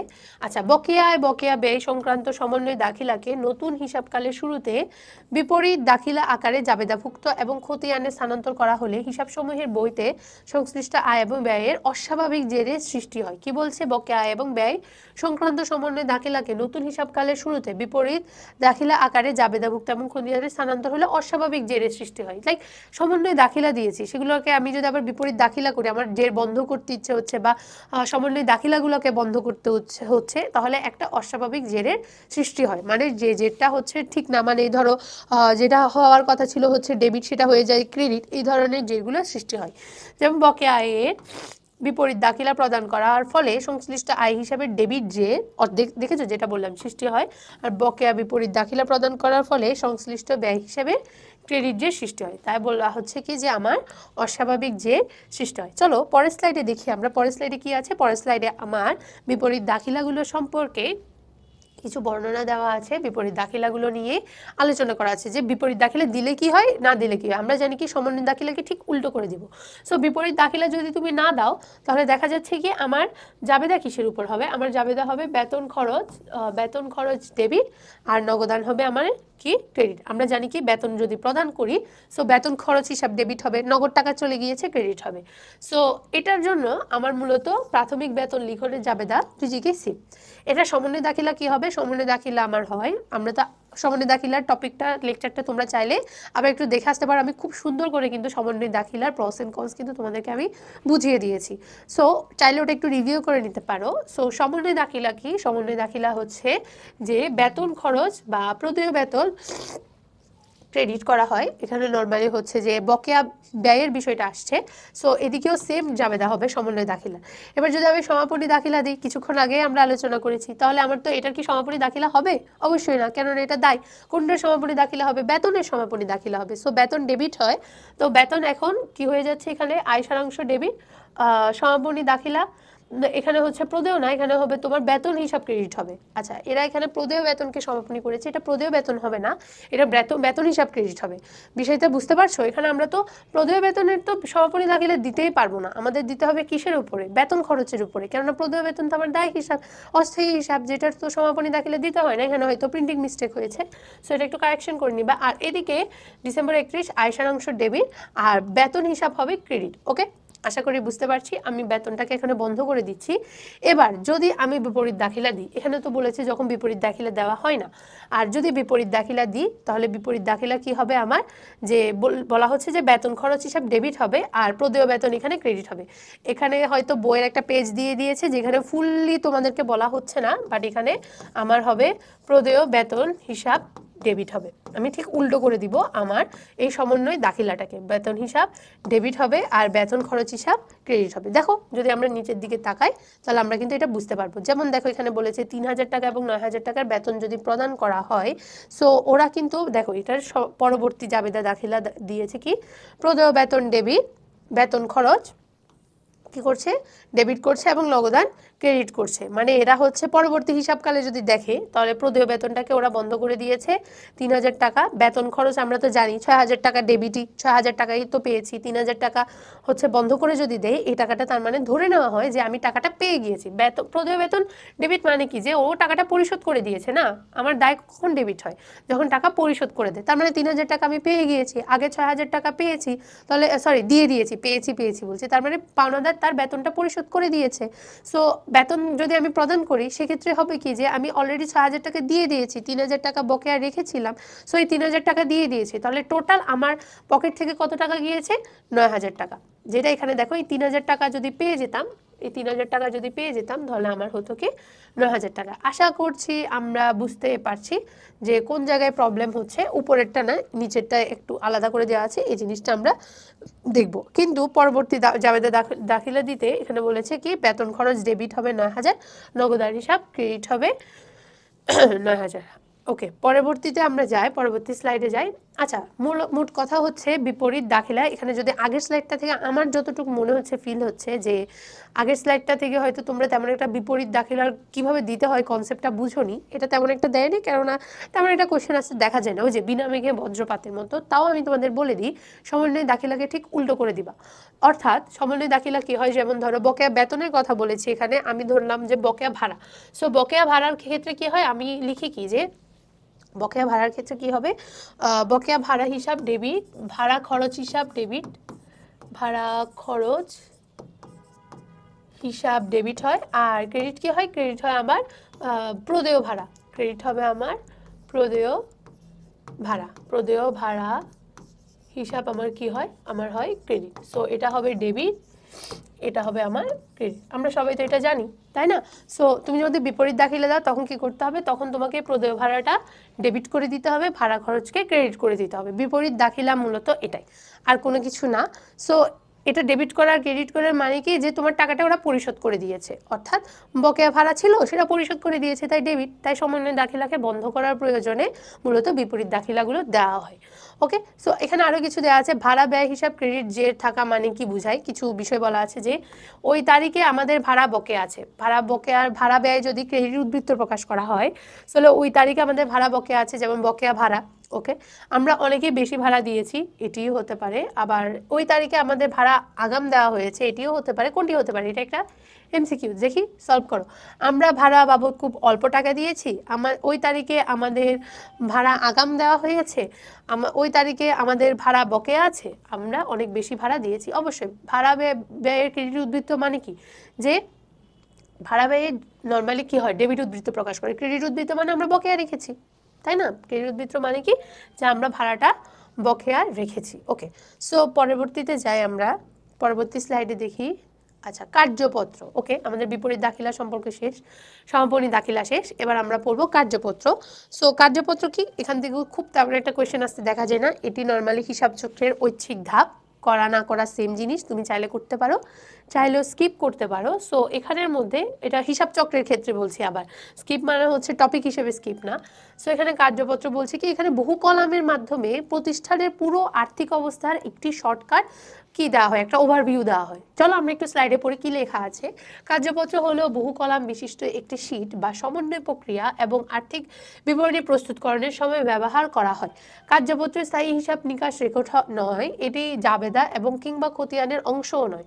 সমন্বয় দাখিলা প্রদান এবং আর্থিক হিসাব বিবরণী সমূহ প্রস্তুত সহজ করার জন্য কার্যপত্র শুধু একটি নকশা হিসাবে ব্যবহার করা হয়। ওকে, সো এখানে কিছু না, যে জাস্ট একটি কাগজ নিয়ে ওখানের মধ্যে তুমি জাবেদা খতিয়ান রেয়ামিল নর্মালি অনেকগুলো কলাম দিয়ে এরপরে আয় বিবরণী এবং আর্থিক অবস্থার বিবরণীর মাধ্যমে প্রতিষ্ঠানের টোটাল আর্থিক অবস্থা একটা জায়গায় নিয়ে এসে জাস্ট একটা ওভারভিউ নেওয়া হয়, প্রতিষ্ঠানের বর্তমান আর্থিক অবস্থা কীরকম। এটাই বলছে এখানে। কার্যপত্র বা খসড়া বিবরণী প্রস্তুতকরণের ক্ষেত্রে 5টি ধাপ অনুসরণ করা হয়। কার্যপত্র রেয়ামিল প্রস্তুতকরণ, সমন্বয় দাখিলা দিতে হয়, সমন্বিত রেয়ামিল কলাম প্রস্তুত করা হয়, আর্থিক বিবরণী প্রস্তুত করা হয় এবং যোগফল নির্ণয় করে তোমার নিট মুনাফা বের করা হয়। নিট লাভ বা ক্ষতি আর্থিক অবস্থার বিবরণীতে নিয়ে যায়, আমরা সবাই জানি। জাস্ট দেখো, রেয়ামিল সমন্বয় দাখিলা দেন সমন্বিত রেয়ামিল, অর্থাৎ রেয়ামিল দেওয়ার পরে যে হিসাবগুলো বাদ পড়ে গিয়েছে সেটার জন্য নর্মালি আমার সমন্বয় দাখিলা দেওয়া হয়। সো সমন্বয় দাখিলা দিবে আর সেইটার যোগফল করে সমন্বিত রেয়ামিলে বসাবে। দেন আয় বিবরণী, এগুলোর মধ্যে যেগুলো অস্থায়ী হিসাব সেগুলো আয় বিবরণীতে যাবে, আর যেগুলো স্থায়ী হিসাব সেগুলো আমার উদ্বৃত্তপত্রে যাবে। এটি হচ্ছে আমার মূলত কার্যপত্র। ওকে, পরবর্তী স্লাইডে দেখি। পরবর্তী স্লাইডে সংশোধনী দাখিলা সম্পর্কে বলা আছে। সো সংশোধনী দাখিলা কি, আমরা জানি কোনো একটা দাখিলা বা জাবেদা যদি আমাদের ভুল হয়ে যায়, তাহলে সেটির বিপরীতে আমাদের যে দাখিলা দিতে হয় সেটিকে ঠিক করার জন্য সেটিকে বলা হয় সংশোধনী দাখিলা। এই সংশোধনী দাখিলা আমি তোমাদের রেয়ামিলের ক্লাসে খুব ক্রুশাল একটা পার্ট ছিল, যার কারণে আমি এটি খুব সুন্দরভাবে আলোচনা করেছি। তোমরা ওইটাও রিভিউ করে আসতে পারো। আজকে আমি আবার আলোচনা করব, চলো ওইটাও একটু দেখতে পারো শর্টকাটে। ওকে, সো সংশোধনী দাখিলা কি, হিসাব নিকাশে কোনো ভুল ধরা পড়লে কি বলা হচ্ছে, হিসাব নিকাশে কোনো ভুল যদি ধরা পড়ে তা সংশোধন করার জন্য যেই জাবেদা দাখিলা দেওয়া হয় তাকে মূলত বলা হয় সংশোধনী দাখিলা। সো জাবেদাতে ভুল দুইভাবে হতে পারে। আমরা কিন্তু আগের ক্লাসে দেখেছি যে রেয়ামিলের চ্যাপ্টারে কিন্তু ওখানে অনেকগুলো ভুলের কথা বলেছিল, করণিক ভুল, নীতিগত ভুল। তবে এই অধ্যায়ের এই টপিকের জন্য সংশোধনী দাখিলাগুলোতে দুই ধরনের ভুল হয়, একতরফার ভুল আর দুই তরফার ভুল। ওকে, একতরফার ভুলটা কি? যে ভুলে লেনদেনের একটি পক্ষ জড়িত থাকে তাকে একতরফা ভুল বলে। এই একতরফা ভুলের কারণে সবসময় আমার অনিশ্চিত হিসাব আসে। একতরফা ভুলের কারণে আমার কোন হিসাব আসে? অনিশ্চিত হিসাব। মানে একটি লেনদেন ঠিক আছে, তুমি ঠিকভাবে বসিয়েছো, বাট আরেকটি হিসাব তুমি ভুল করে রেখে দিয়েছো, তখন আমার অনিশ্চিত হিসাব আসবে। যেমন নগদে পণ্য ক্রয় 800 টাকা, নগদ হিসাবে লিপিবদ্ধ হলেও ক্রয় হিসাবে লিপিবদ্ধ হয়নি। সো আমি এটার জন্য কি করব? তিনটা সাইড করব। তিনটা সাইডের মধ্যে দেখো, প্রথম স্লাইডে দেখো নগদে পণ্য ক্রয়, নগদান হিসাবে ঠিকভাবে লিপিবদ্ধ করছি, তার মানে এক পক্ষে ভুল হয়েছে, সেটা হচ্ছে আমার ক্রয় হিসাবে। যদি আমার ক্রয় হিসাবে ভুল হয়ে থাকে তখন কি হয় যে দেখো আমার সঠিক জাবেদা দিই, আমরা সঠিক জাবেদা কি? সঠিক জাবেদা যদি হয় আমার পণ্য ক্রয় করেছি, সো ক্রয় হিসাব কি হবে? ক্রয় হিসাব হবে ডেবিট, ক্রেডিট কি হবে? আচ্ছা একটু সুন্দর করে লিখি, দাঁড়াও। ক্রয় হিসাব হবে আমার মূলত, সো ক্রয় হিসাব কি হবে? দেখো ক্রয় হিসাব হবে 1 নাম্বার, ক্রয় হিসাব হবে ডেবিট, আমরা সবাই জানি সেটা, ক্রয় হিসাব ডেবিট। আর নগদ টাকা চলে গিয়েছে, তাই নগদান হিসাব হবে আমার ক্রেডিট।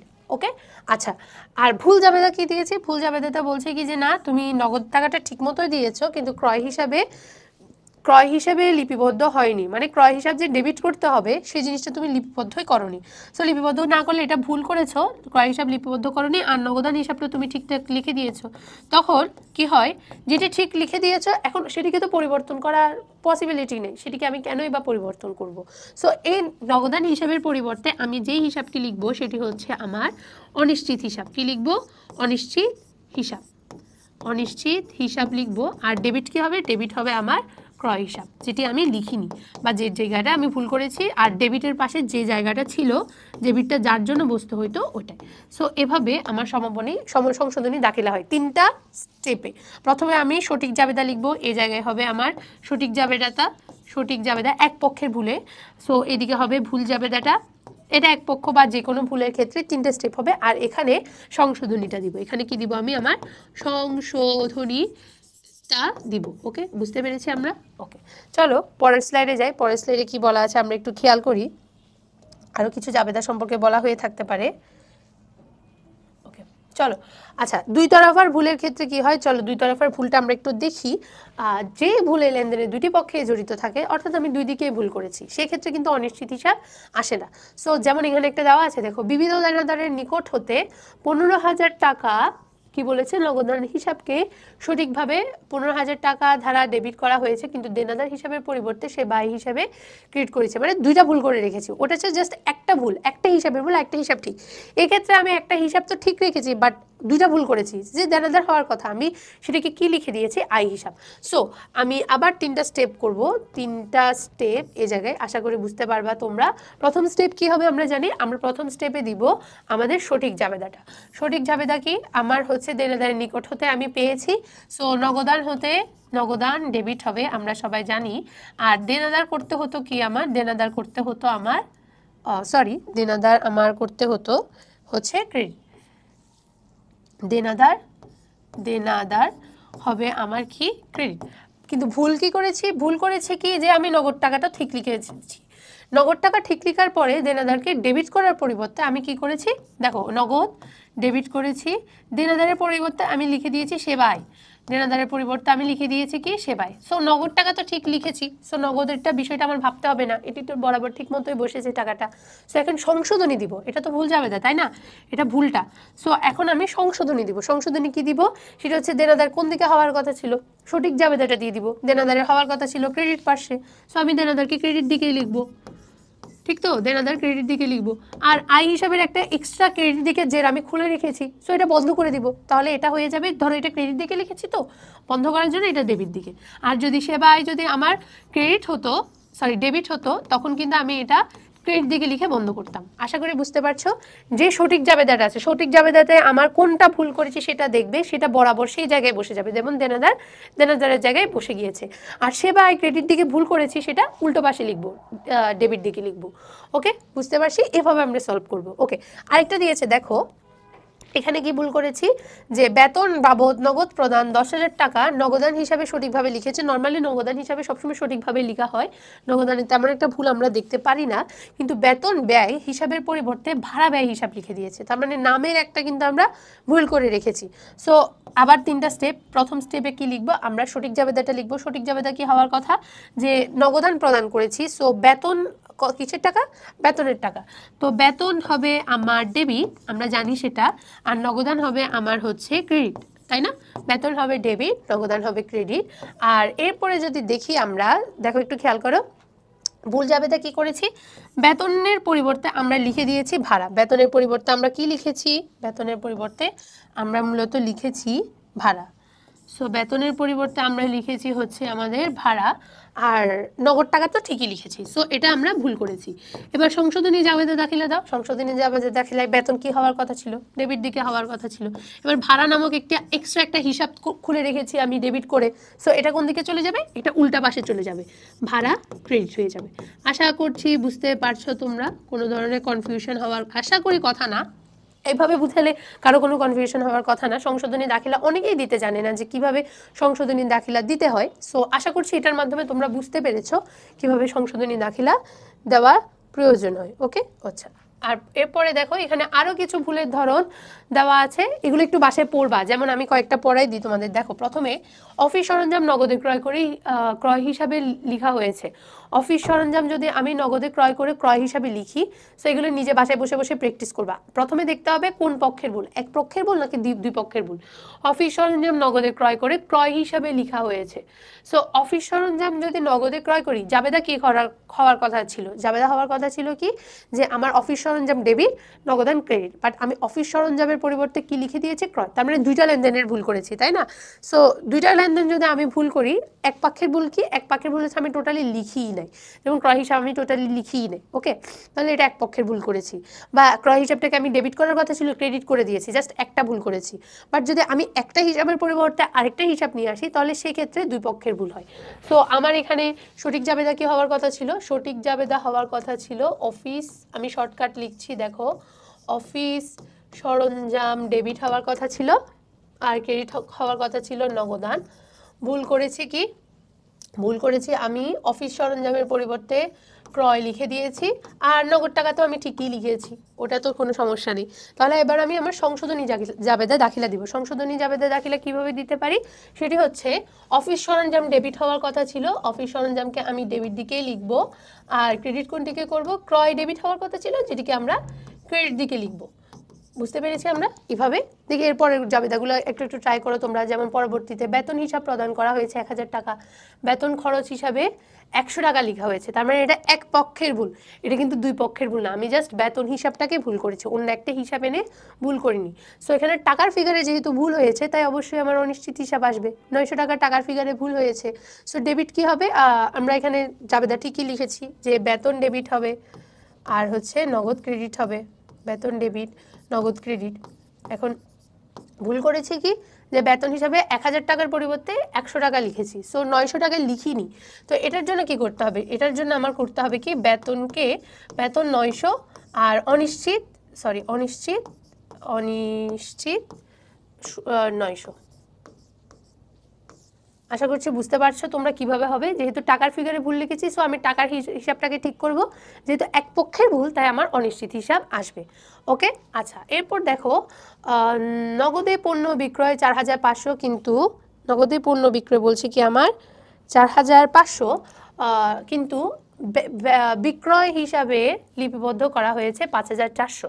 সো এখানের মধ্যেও টাকার ফিগারের ভুল, অনিশ্চিত হিসাব আসবে। 5,400 থেকে 4,500 যদি আমি মাইনাস করি, তার মানে আই গেস কত আসে দেখো, 5,400 থেকে যদি 4,500 মাইনাস করে কত আসে, 14, 5, 1, 2, 3, 4, 5, 6, 7, 8, 9। সো আই গেস 900 টাইপস কিছু একটা আসবে। সো এখানেও 900-র পার্থক্য। তো ওই জিনিসটাকে ঠিক করে লিখবা যে বেতন তোমার 900 টাকা ব্যয় দেখানোর কথা ছিল। আর আরেকটা জিনিস এই জায়গায় এটা খেয়াল রাখবা, 4 নম্বরে একটু চেঞ্জেস আছে। আমি জাস্ট এটা একটু দেখাই দিই 4 নম্বরে কোন বিষয়টা চেঞ্জেস আছে, এটা একটু খেয়াল করো। ওকে, দেখো 4 নম্বরে 900 টাকা আমার কি করার কথা ছিল যে আয় হিসেবে কম দেখান, আমি আয় হিসেবে 900 টাকা কিন্তু বেশি দেখিয়ে দিয়েছি। একটু যদি খেয়াল করে দেখো, বেতন হওয়ার কথা ছিল 4500 কিন্তু লিখেছি 5400। তার মানে কি করেছি আমি, অবশ্যই যে আমার 900 টাকা আমি বেশি দেখিয়ে দিয়েছি আয় হিসেবে। সো বেশি দেখিয়ে দিলে এখন কি করতে হবে, আমাকে কম দেখাতে হবে। সো বিক্রয় নর্মালি প্রকাশ করা হতো কোন উদ্বৃত্তে, ক্রেডিট উদ্বৃত্তে। সো তুমি এখানে যদি ক্রেডিট 900 টাকা লিখো, মানে তুমি বিক্রয়কে আরও বৃদ্ধি করতেছো। তাহলে এই জায়গায় কি হবে, এই জায়গায় যেটা হবে সেটা হচ্ছে বিক্রয়কে তোমাকে ডেবিট করতে হবে। তার মানে তুমি টাকা কমাচ্ছ, তুমি বেশি দেখিয়ে দিয়েছো বিক্রয়ের টাকা, সো তুমি কমিয়ে দিয়েছো। আর অনিশ্চিত হিসাব আসবে ডেবিট 900 টাকা। তোমরা বুঝতে পারছো, আমার করার কথা ছিল 4500 কিন্তু আমি 5400 লিখেছি, তার মানে বেশি কমিয়ে দিয়েছি। সো আমি যদি বেশি কমিয়ে দিই, বেশি দেখিয়ে দিয়েছি, কমিয়ে না, বেশি দেখিয়ে দিয়েছি। সো আমার তো বেশি দেখানোর প্রয়োজন নেই, আমার তো কম দেখাতে হবে। তার মানে 900 টাকা যে বেশি দেখিয়ে দিয়েছি ওটা এবার আমি কমিয়ে ফেলবো। আশা করি বুঝতে পারছো এই জিনিসটা। ওকে, এছাড়া আরও অনেকগুলো আছে, আমি টাকার ফিগারগুলো তোমাদের দেখিয়েছি। যেমন রশিদকে প্রদান করেছে 4000 টাকা, কিন্তু কি করা হয়েছে, কিন্তু রসিদের হিসাব ক্রেডিট করা হয়েছে। রসিদকে যদি প্রদান করি, তার মানে রসিদের হিসাব এক পক্ষের ভুল। সো রসিদকে প্রদান করলে মুখে মুখে করো, রসিদকে প্রদান করেছি, তোমার ভুল জাবেদা কি ছিল, সঠিক জাবেদা কি হওয়ার কথা, রসিদ প্রদান করেছি, তার মানে রসিদ আমার পাওনাদার। সো রসিদ হিসাব ডেবিট হওয়ার কথা ছিল, নগদান হিসাব ক্রেডিট হওয়ার কথা ছিল, কিন্তু রসিদকে ক্রেডিট করে দিয়েছি। সো ক্রেডিট করে দিয়ে থাকলে সেটাকে আমার কি করতে হবে, এখন ডেবিট করতে হবে। রসিদ হিসাব ডেবিট, অনিশ্চিত হিসাব ক্রেডিট। বুঝতে পারছি আমরা এভাবে জাবেদাগুলো সবগুলোর অ্যান্সার করবা।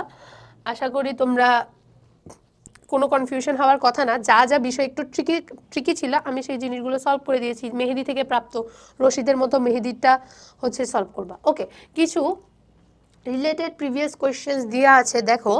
সো আচ্ছা, তোমাদের জন্য দাঁড়াও আগের পেজে আরও কয়েকটা সলভ করে দিই, তাহলে আই গেস আরও অনেকটা ক্লিয়ার হয়ে যাবে তোমাদের। ধারে 5000 টাকার সরঞ্জাম বিক্রয় করে বিক্রয় হিসাবে ডেবিট করা হয়েছে। প্রথমে দেখবা কি যে কোন পক্ষের ভুল। ধারে 5000 টাকার সরঞ্জাম বিক্রয় করে বিক্রয় হিসাবে, ওই যে প্রথমটার মতো দুই পক্ষের ভুল, ঠিক না? বিক্রয় করছি, তাহলে অফিস সরঞ্জামকে ক্রেডিট করার কথা ছিল, সো আমি বিক্রয় হিসাবকে ক্রেডিট করেছি, তাহলে ঠিক উল্টাটার মতোই হবে। একটু দেখো, এরপর দেখো ধারে 4000 টাকার যন্ত্রপাতি ক্রয় করে ক্রয় হিসাবকে, সো যন্ত্রপাতি হওয়ার কথা ডেবিট, যন্ত্রপাতির পরিবর্তে আমি ক্রয় হিসাবকে ডেবিট করেছি, তাহলে ফার্স্ট ভুল। তাহলে ক্রয় হিসাবকে ডেবিট করলে ক্রয় হিসাবকে ক্রেডিট করতে হবে, আর যন্ত্রপাতি তো ডেবিট, সো যন্ত্রপাতি ডেবিট হবে, যন্ত্রপাতি হিসাব ডেবিট, ক্রয় হিসাব ক্রেডিট। ইমনের নিকট থেকে প্রাপ্ত 4000 টাকা তার হিসাবে ক্রেডিট করেছি 400 টাকা, তার মানে টাকার অঙ্কের ভুল। তাহলে ইমন থেকে প্রাপ্ত হয়েছে, আমার কমানোর কথা ছিল তাকে 4000, কিন্তু আমি মাত্র কমিয়েছি 400 টাকা কমিয়েছি, তাহলে 3600 টাকা কমাইনি। সো এখন কি হবে, তাহলে ইমন থেকে প্রাপ্ত হয়েছি, তার মানে সে নিশ্চয়ই আমার দেনাদার ছিল, তাহলে দেনাদার কমলে ক্রেডিট হতো। সো আমি আবার দেনাদার ক্রেডিট করব কত টাকা, 3600 টাকা। ডেবিট কি হবে, অনিশ্চিত হিসাব। বুঝতে পারছো? ওকে, সো আমরা এগুলো একটু ক্লিয়ার হয়ে গেছে। এটাতে কেন আমি করিনি, এখানে দেখো আমার কিন্তু ওকে বিক্রয়ের টাকা কম দেখাইতে হইতো, আমি কিন্তু বেশি দেখিয়ে দিয়েছি, তাই বিক্রয়টাকে আমার আরও কমাতে হবে, ঠিক না? আমি 5400 টাকা লিখে দিয়েছি, সো বেশি আয় দেখিয়ে দিয়েছি, তখন আয় কম দেখানোর জন্য কী করতে হবে, বিক্রয় ডেবিট ক্রেডিট হয়, সো আমি ডেবিট করে দিয়েছি এজন্য। কিন্তু এই হিসাবগুলোতে দেখো আমি জাস্ট কমই দেখিয়েছি, কমিয়েছি, সো আমাকে আরও বেশি কমাতে হতো 3600 টাকা। সো 3600 টাকা দেনাদার হিসাবে ডেবিট আর অনিশ্চিত হিসাব, দেনাদার হিসাব ক্রেডিট আর অনিশ্চিত হিসাব ডেবিট। ওকে, এই ধরনের রিলেটেড কোয়েশ্চেনগুলো বারবার আসবে। আচ্ছা, এরপর আমরা কিছু এমসিকিউ সলভ করি। দেখো, ধারে বিক্রয় 600 টাকা বিক্রয় হিসাব ও দেনাদার হিসাবে ক্রেডিট করা হয়েছে, এর প্রভাব কি হবে? ধারে বিক্রয় 600 টাকা বিক্রয় হিসাব ও দেনাদার হিসাবে কি করেছি, ক্রেডিট করেছি। আরেকটা বিষয় মাথায় রাখবা, মনে হয় আগের স্লাইডে তোমাদেরকে আমি বলিনি, যদি ডেবিট করার কথা ছিল টাকাটা ক্রেডিট করে দিই, যদি ডেবিট করার কথা ছিল টাকাটা ক্রেডিট করে দিই, যেটা আমি রেয়ামিলের অধ্যায়েও তোমাদের পড়ে এসেছি, তাহলে টাকার ফিগার ডাবল হয়ে যায়। ডেবিট করার কথা যদি ক্রেডিট করি টাকার ফিগার ডাবল হয়ে যায়। আগেরগুলোতে মনে হয় আমি পড়ানোর সময় একটু স্কিপ হয়ে গিয়েছে বিষয়টা, এমসিকিউ দেখে দেন মাথায় আসলো। সেটি হচ্ছে যদি ডেবিট করার পরিবর্তে একটি হিসাব, যে বিক্রয় হিসাব ক্রেডিট করার কথা ছিল, আমি ডেবিট করে দিয়েছি, সো টাকার ফিগারটা ডাবল হয়ে যাবে। ঠিক তো করবে সে সাথে টাকার ফিগারটা আমার কি হয়ে যাবে, ডাবল হয়ে যাবে। তো দেখো, ধারে বিক্রয় 600 টাকা বিক্রয় হিসাব ও দেনাদার হিসাব ক্রেডিট করেছি। ওকে, ধারে বিক্রয় যেহেতু করছি, দেনাদার হিসাব হওয়ার কথা ডেবিট, বিক্রয় হিসাব হওয়ার কথা ক্রেডিট। সো আমি বিক্রয়টা ঠিক রেখেছি, বাট দেনাদার হিসাবকে ডেবিট করার পরিবর্তে ক্রেডিট করে দিয়েছি। কি করেছি? দেনাদার হিসাবকে ডেবিট করার পরিবর্তে আমি করে দিয়েছি ক্রেডিট। সো দেনাদার আসার কথা, এই জিনিসটা মনে হয় আমি গতগুলোতে স্কিপ করে গিয়েছি, সো ওগুলো একটু কারেকশন করে নিবা।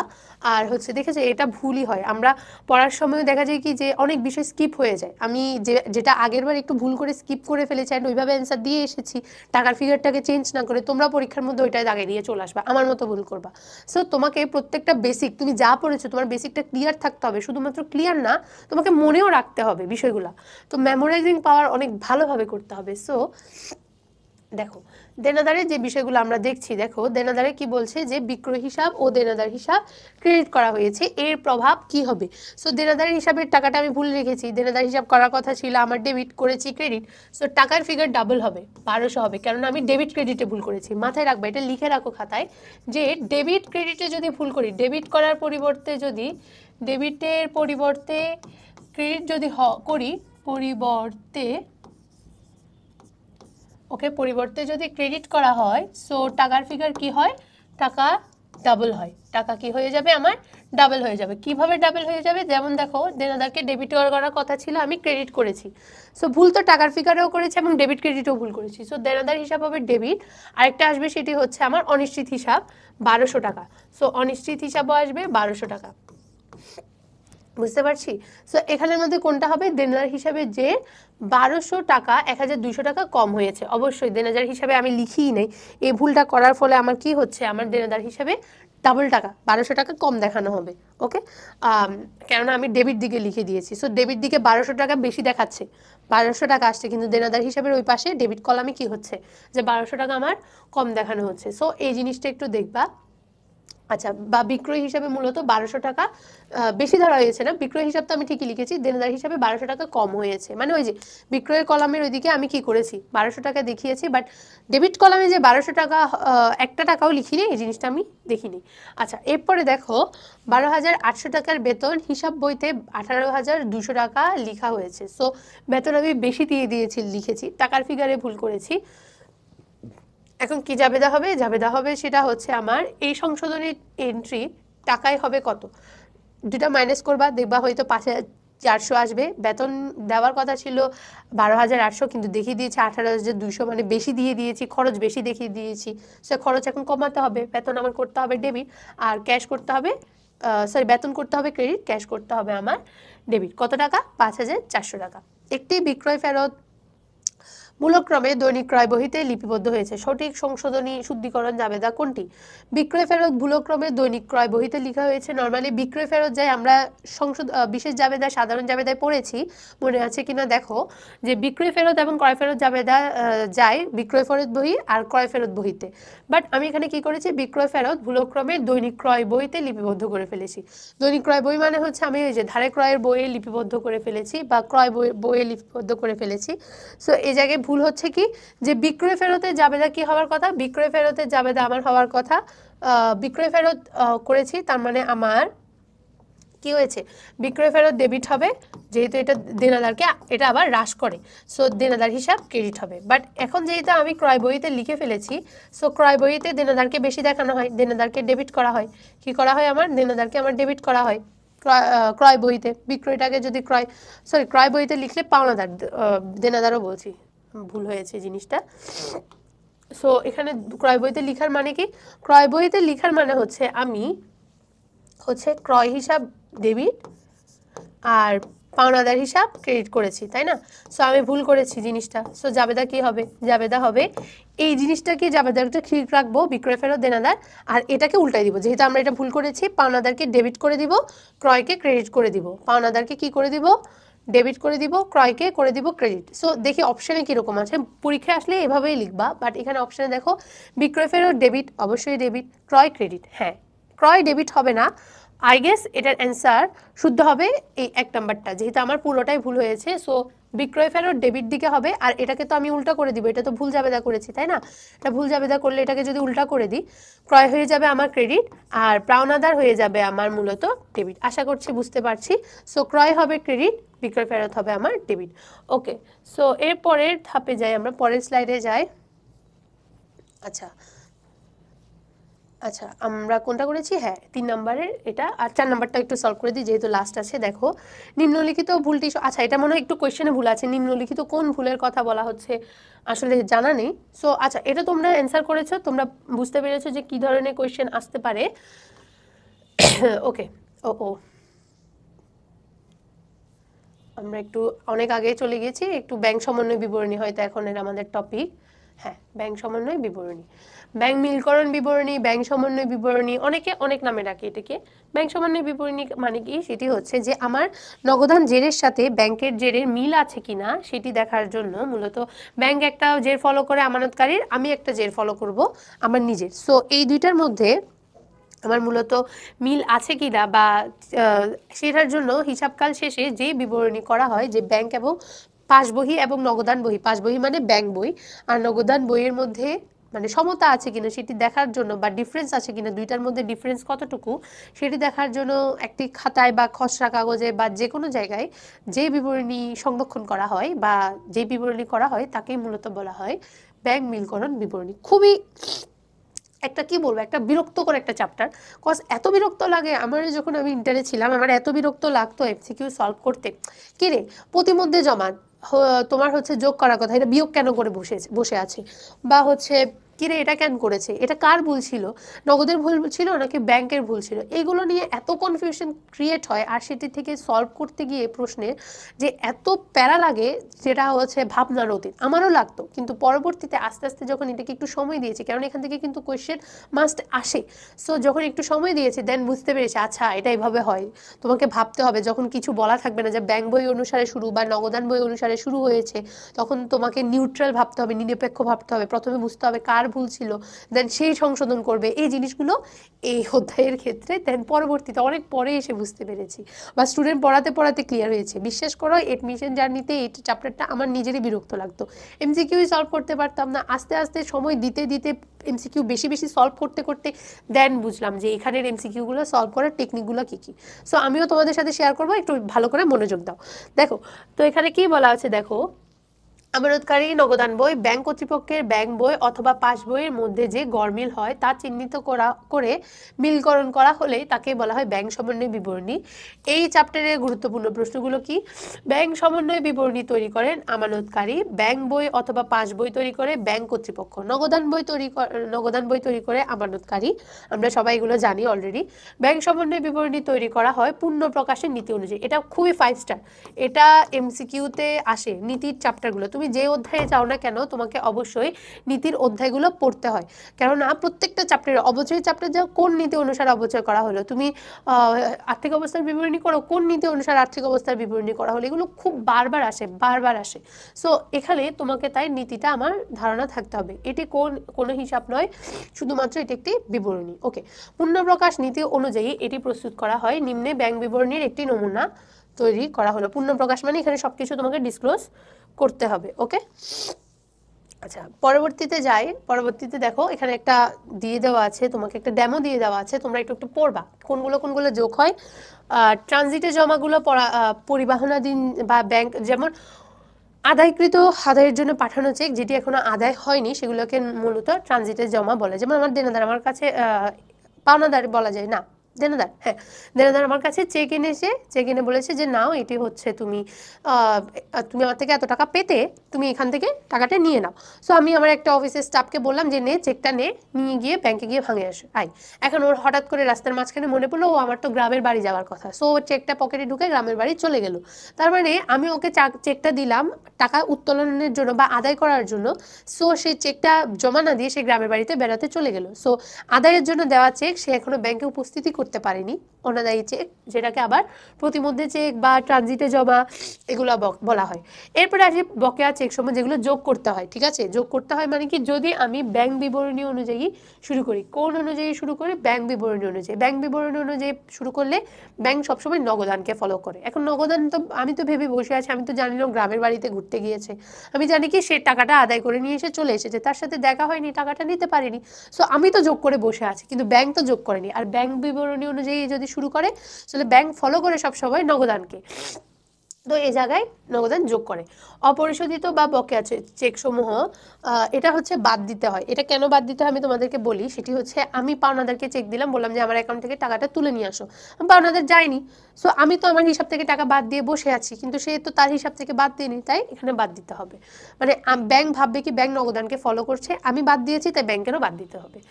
ব্যাংক বিবরণী অনুযায়ী সমন্বিত জের, এই জিনিসটা এটাই দেখাচ্ছে যে সমন্বিত জের কতটুকু হয় এই জিনিসগুলো। এরপর দেখো এরপর আরেকটা বিষয় বলছে কি আমানতকারীর বই বা নগদান বই অনুযায়ী প্রাপ্ত জের। ক্রেডিট মেমো, ডেবিট মেমো যেগুলো আছে, যেমন ক্রেডিট মেমো সবসময় যোগ করতে হয়, ডেবিট মেমো মাইনাস করতে হয়। ক্রেডিট মেমো কোনগুলো? ব্যাংক কর্তৃক প্রাপ্য বিল, নোটের মূল্য আদায়, অর্জিত সুদ, আমানতকারীর বইতে যে কম দেখানো হয়েছে এমন ধরনের ভুলের ক্ষেত্রে আমরা কি করব? যোগ করব। কোনটার সাথে যোগ করব? এই যে এটার সাথে যোগ করব। আমানতকারীর বইতে ভুল হয়েছে, যেহেতু আমরা ব্যাংক বিবরণী ফলো করছি, ব্যাংক তখন নগদানকে ফলো করবে। সো প্রত্যাখ্যাত চেক, অপর্যাপ্ত তহবিল চেক, ব্যাংক সার্ভিস চার্জ, এগুলো হচ্ছে আমার ডেবিট মেমো। ওকে, তো এই জিনিসগুলো একটু দেখবা, ডেবিট মেমো এবং ক্রেডিট মেমো কোনগুলো, এগুলো পরীক্ষায় আসে। আচ্ছা, এরপর দেখো প্রতিমধ্য চেক, আর যেগুলো আমি অলরেডি আলোচনা করেছি সেগুলো নিয়ে আর একটু ডিটেইলিং বলা আছে, যেমন পরিবহনাদি চেক বা ট্রানজিটে জমা কোনগুলো, আদায়ের অপেক্ষমান চেক, বহন পথে চেক, এগুলো বিভিন্ন নাম, মাঝপথে চেক, পরিবহনাদি। ওই যে আমি স্টাফকে দিলাম, সে গ্রামের বাড়িতে ঘুরতে চলে গেল, সে ব্যাংকে গিয়ে জমা দিল না, এটা হচ্ছে আমার পরিবহনাধীন চেক। আর অপরিশোধিত চেক কি? পাওনাদারকে চেক কেটে দিলাম, সে ব্যাংকে গিয়ে উপস্থিত হলো না, এটা অপরিশোধিত চেক। ডেবিট মেমো আর ক্রেডিট মেমো সম্পর্কে অলরেডি বলেছি। ক্রেডিট মেমো মানে কি? যে কোনো ধরনের আমার ব্যালেন্সের সাথে টাকা অ্যাড হওয়া, যেমন প্রাপ্য বিলের টাকা এসেছে বা অর্জিত সুদ হয়েছে, এই সবগুলো হচ্ছে ক্রেডিট মেমো। মানে বলা আছে দেখো যে আমানতকারী হিসেবে ব্যাংক জমা বৃদ্ধি পেয়েছে, ব্যাংক জমা যেগুলোকে বৃদ্ধি করে, যে হিসাবগুলো আমার ব্যাংক জমাকে বৃদ্ধি করে, ওগুলো হচ্ছে ক্রেডিট মেমো। আর যেগুলো হচ্ছে ব্যাংক জমাকে হ্রাস করে, যেমন চার্জ কাটা হয়, তারপর হচ্ছে সুদ প্রদান করা হয়, এগুলো হয়ে যায় আমার ডেবিট মেমো। ওকে, আচ্ছা, এরপর যেটা আসি সেটা হচ্ছে আমার প্রত্যাখ্যাত চেক। প্রত্যাখ্যাত চেক মানে কি?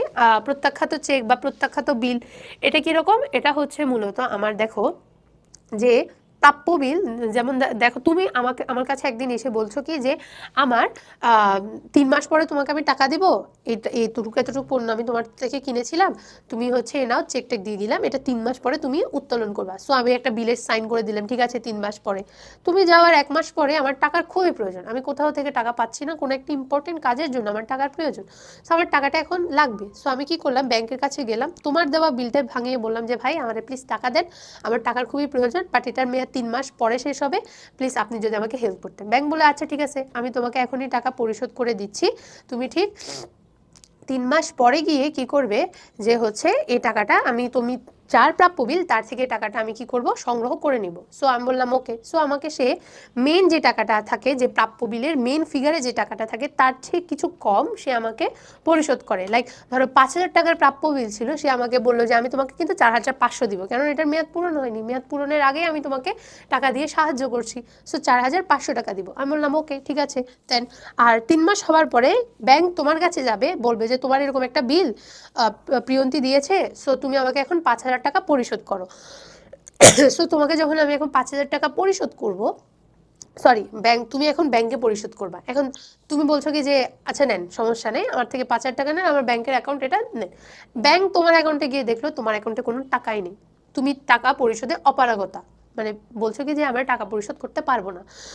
এই জন্য এটাকে বলা হয় মূলত বিল প্রত্যাখ্যান বা চেক প্রত্যাখ্যান। যে চেকটা দেওয়া হয়েছে ব্যাংকে অপর্যাপ্ত ব্যালেন্সের কারণে, এটা বিলের কথা বলেছি, চেকের ক্ষেত্রে অপর্যাপ্ত ব্যালেন্সের কারণে যখন টাকা পরিশোধে ব্যর্থ হয় বা অন্য কোনো কারণে, তখন সাধারণত চেক বা বিল প্রত্যাখ্যাত হয়। তখন ব্যাংক কিন্তু তোমার কাছে গিয়ে যখন টাকা পাইনি, ব্যাংক আমার কাছে আসবে, আমার কাছে এসে বলবে এমন এমন বিল দিছো, টাকা তো পাইনি। তখন আমি আবার তোমাকে ধরবো যে কিরে তুমি তো বলছো 3 মাস পরে, টাকা দাওনি কেন, টাকা দাও। এইভাবে হচ্ছে সার্কেলটা মেনটেন হয়। তো এটা হচ্ছে একটা বেসিক একটা বিষয় বুঝার। সো প্রত্যাখ্যাত চেক এবং অপর্যাপ্ত চেক, এটা আমি আশা করছি তোমরা বুঝতে পেরেছো। এখানে আরেকটা বিষয় বলা আছে দেখো, ব্যাংক বিলকরণ বিবরণীতে যে দফাগুলো আমানতকারী বই বা হিসাবের বই অনুযায়ী প্রাপ্ত জেরের সাথে যোগ করা হয় অথবা বাদ দেওয়া হয়, সেই দফাগুলোর জন্য ব্যাংক বিবরণীতে প্রস্তুত করা হয়, আমানতকারীর বই দাখিলা বইতে দিতে হয়। সো এরপরে দেখো, এর পরের স্লাইডে আমরা দেখি, আচ্ছা কিছু আমাদের রিলেটেড কোয়েশ্চেন্স দেওয়া আছে, সো আমরা এগুলো একটু সলভ করি, রিলেটেড কোয়েশ্চেন্সগুলো। ওকে, আচ্ছা, প্রথমে কি বলা আছে, পদ্মা লিমিটেডের ব্যাংক বহিতে 1790 টাকা ডেবিট। ওকে, ব্যাংক স্টেটমেন্টের সাথে যদি তুলনা করি, যে ব্যাংক বহি অনুসারে আমরা শুরু করেছি, কি করেছি, ব্যাংক বহিতে শুরু করেছি, তাহলে ব্যাংক কাকে ফলো করবে, ব্যাংক নগদানকে ফলো করবে। ব্যাংক বহি অনুসারে শুরু করলে উল্টাটা হয়, ব্যাংক ফলো করবে নগদানকে। এখন নগদান ভুল করলে ভুল করব, ঠিক করলে ঠিক করব, কারণ এখানে লাস্টে একটা কথা বলা আছে, ব্যাংক স্টেটমেন্টের ব্যালেন্সে কত টাকা হবে। বলছে কি ব্যাংক স্টেটমেন্টের ব্যালেন্সে এখন কত টাকা হবে, সো 1790 টাকা।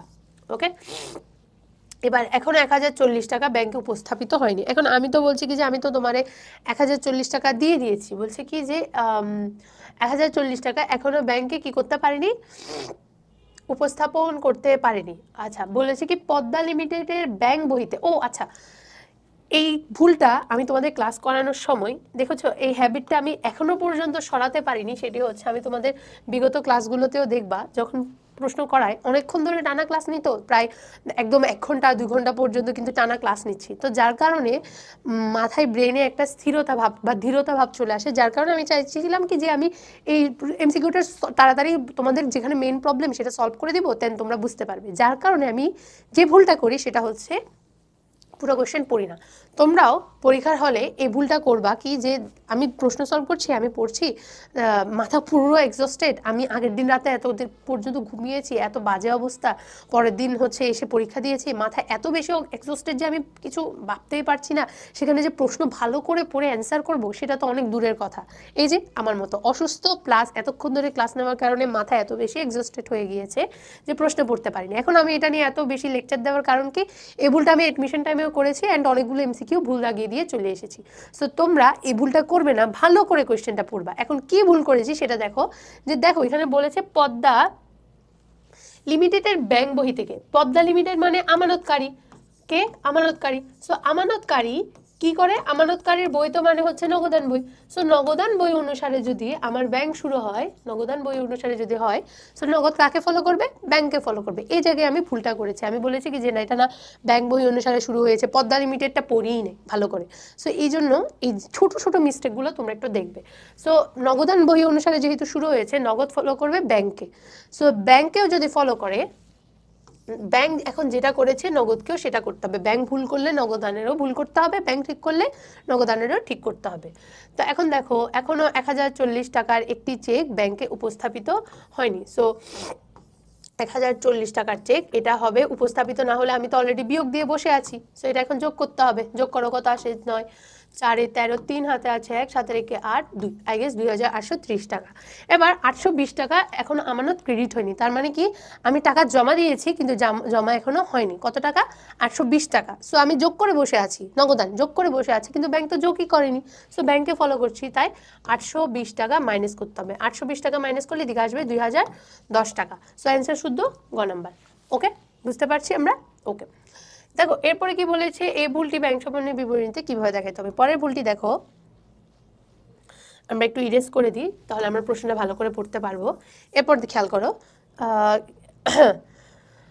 প্রাপ্য হিসাবের থেকে চেক প্রার্থী 3250 টাকা, যা ভুলে নগদান বইতে 3520 টাকা লেখা হয়েছে। এই এখন প্রথমে এই ধরনের ক্ষেত্রে যদি বলা হয় যে ব্যাংক সমন্বয় বিবরণীতে কিভাবে দেখতে হবে, এই ধরনের প্রশ্নের ফার্স্টে দেখবা ভুলটা কে করেছে। ওকে, বলছে কি প্রাপ্য হিসাব থেকে চেক প্রাপ্তি হয়েছে 3250, যা নগদান বইতে, নগদ বইতে 3520 টাকা। সো নগদে ভুল করেছে, নগদেরই ঠিক করতে হবে, আমাকে নিউট্রাল অ্যান্সার দিতে হবে। সো নগদে যেহেতু ভুল করেছে, নগদেরই ঠিক করতে হবে। এখন লেখার কথা ছিল প্রাপ্য হিসাব কমানোর কথা ছিল 3250 টাকা, বাট আমি প্রাপ্য হিসাব আরও বেশি কমিয়ে দিয়েছি। দেখো প্রাপ্য হিসাব কত কমিয়ে দিয়েছি, প্রাপ্য হিসাব কত কমিয়েছি দেখো, যে যা ভুলে নগদান বইতে 3520 টাকা লিখেছে, তার মানে প্রায় 270 টাকা, 270 টাকা দেনাদারকে বেশি কমিয়ে দিয়েছি। দেনাদারকে কি করেছি, 270 টাকা আরও কমিয়ে দেখিয়ে দিয়েছি, তাই না? বাট আসলে তো 270 টাকা হবে না। সো কি করতে হবে, আমাকে নগদান বইয়ের সাথে যোগ করতে হবে। কত টাকা, 270 টাকা, কারণ আমি বেশি কমিয়ে দিয়েছি। দেনাদারকে কমানোর কথা ছিল 5 টাকা, আমি 10 টাকা কমিয়ে দিয়েছি। সো আরও মাঝখানে 5 টাকা যে এক্সট্রা কমিয়ে দিয়েছি, সেটা এখন কি করতে হবে, যোগ করতে হবে। বিষয়টা বুঝতে পারছো? ওকে, এই জিনিসটা। সো অ্যান্সার শুদ্ধ আমার ক। দেখতে হবে কে ভুল করেছে, কার থেকে ঠিক করতে হবে। দেখো এরপরে পাওনাদার, আই গেস একটু উল্টাই, তাহলে এটার উল্টা বিবেচনা করবো। পাওনাদারকে দেওয়া 3500 টাকার চেক ভুলে নগদান বইতে 3,250 টাকা লেখা হয়েছে, এই ভুলটি ব্যাংক সমন্বয় বিবরণীতে দেখাতে হবে।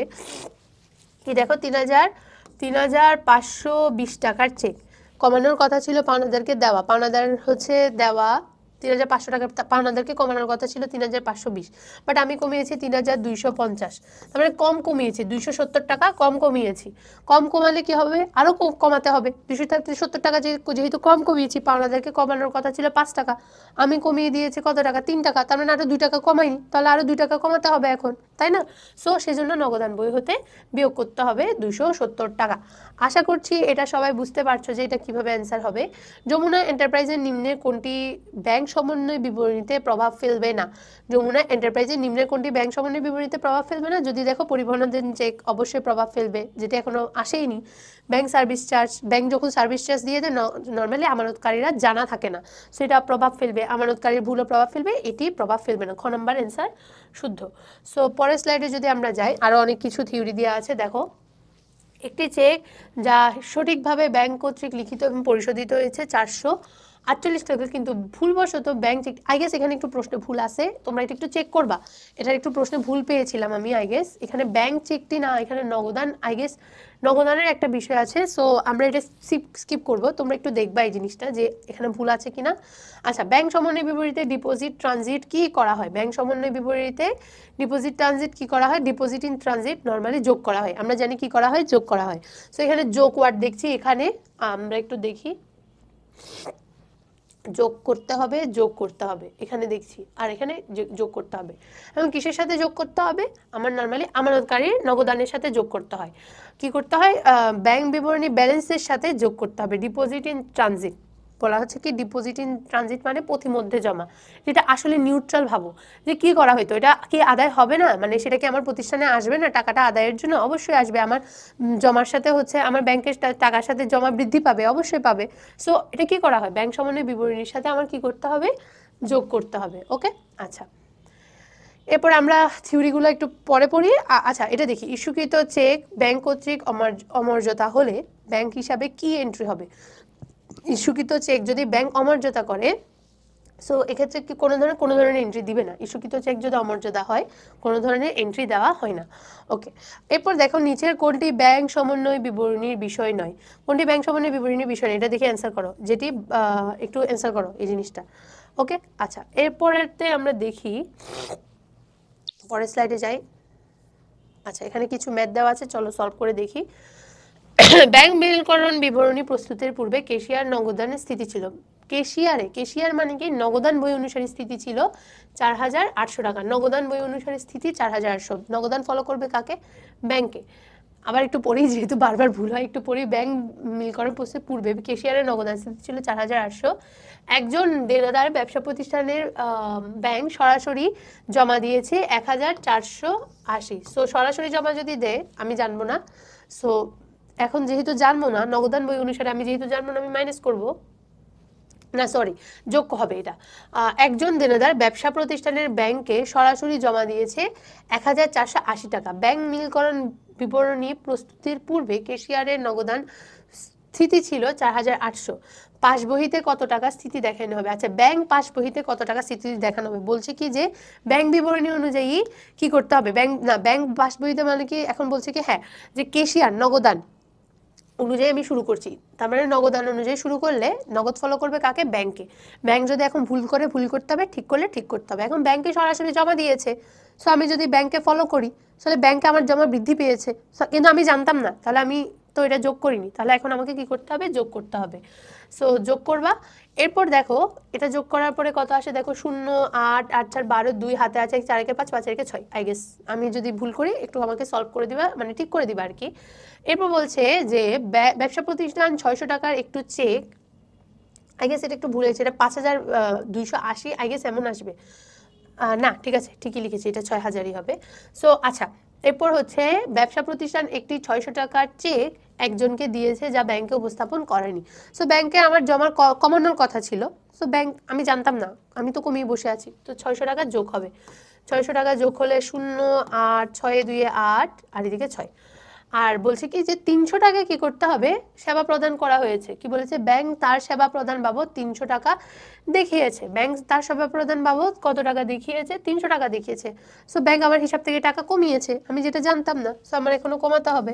300 টাকা যদি কমাই কত হবে, 0 8 8 থেকে 3 চলে গেলে 5 6 6580, এই যে 6580 এভাবে। ওকে, বুঝতে পারছি আমরা সবাই? আচ্ছা, তাহলে এতটুকু পর্যন্তই থাক। আগে এর পরের স্লাইডে যাই, দেখি পরের স্লাইডে কি বলা আছে।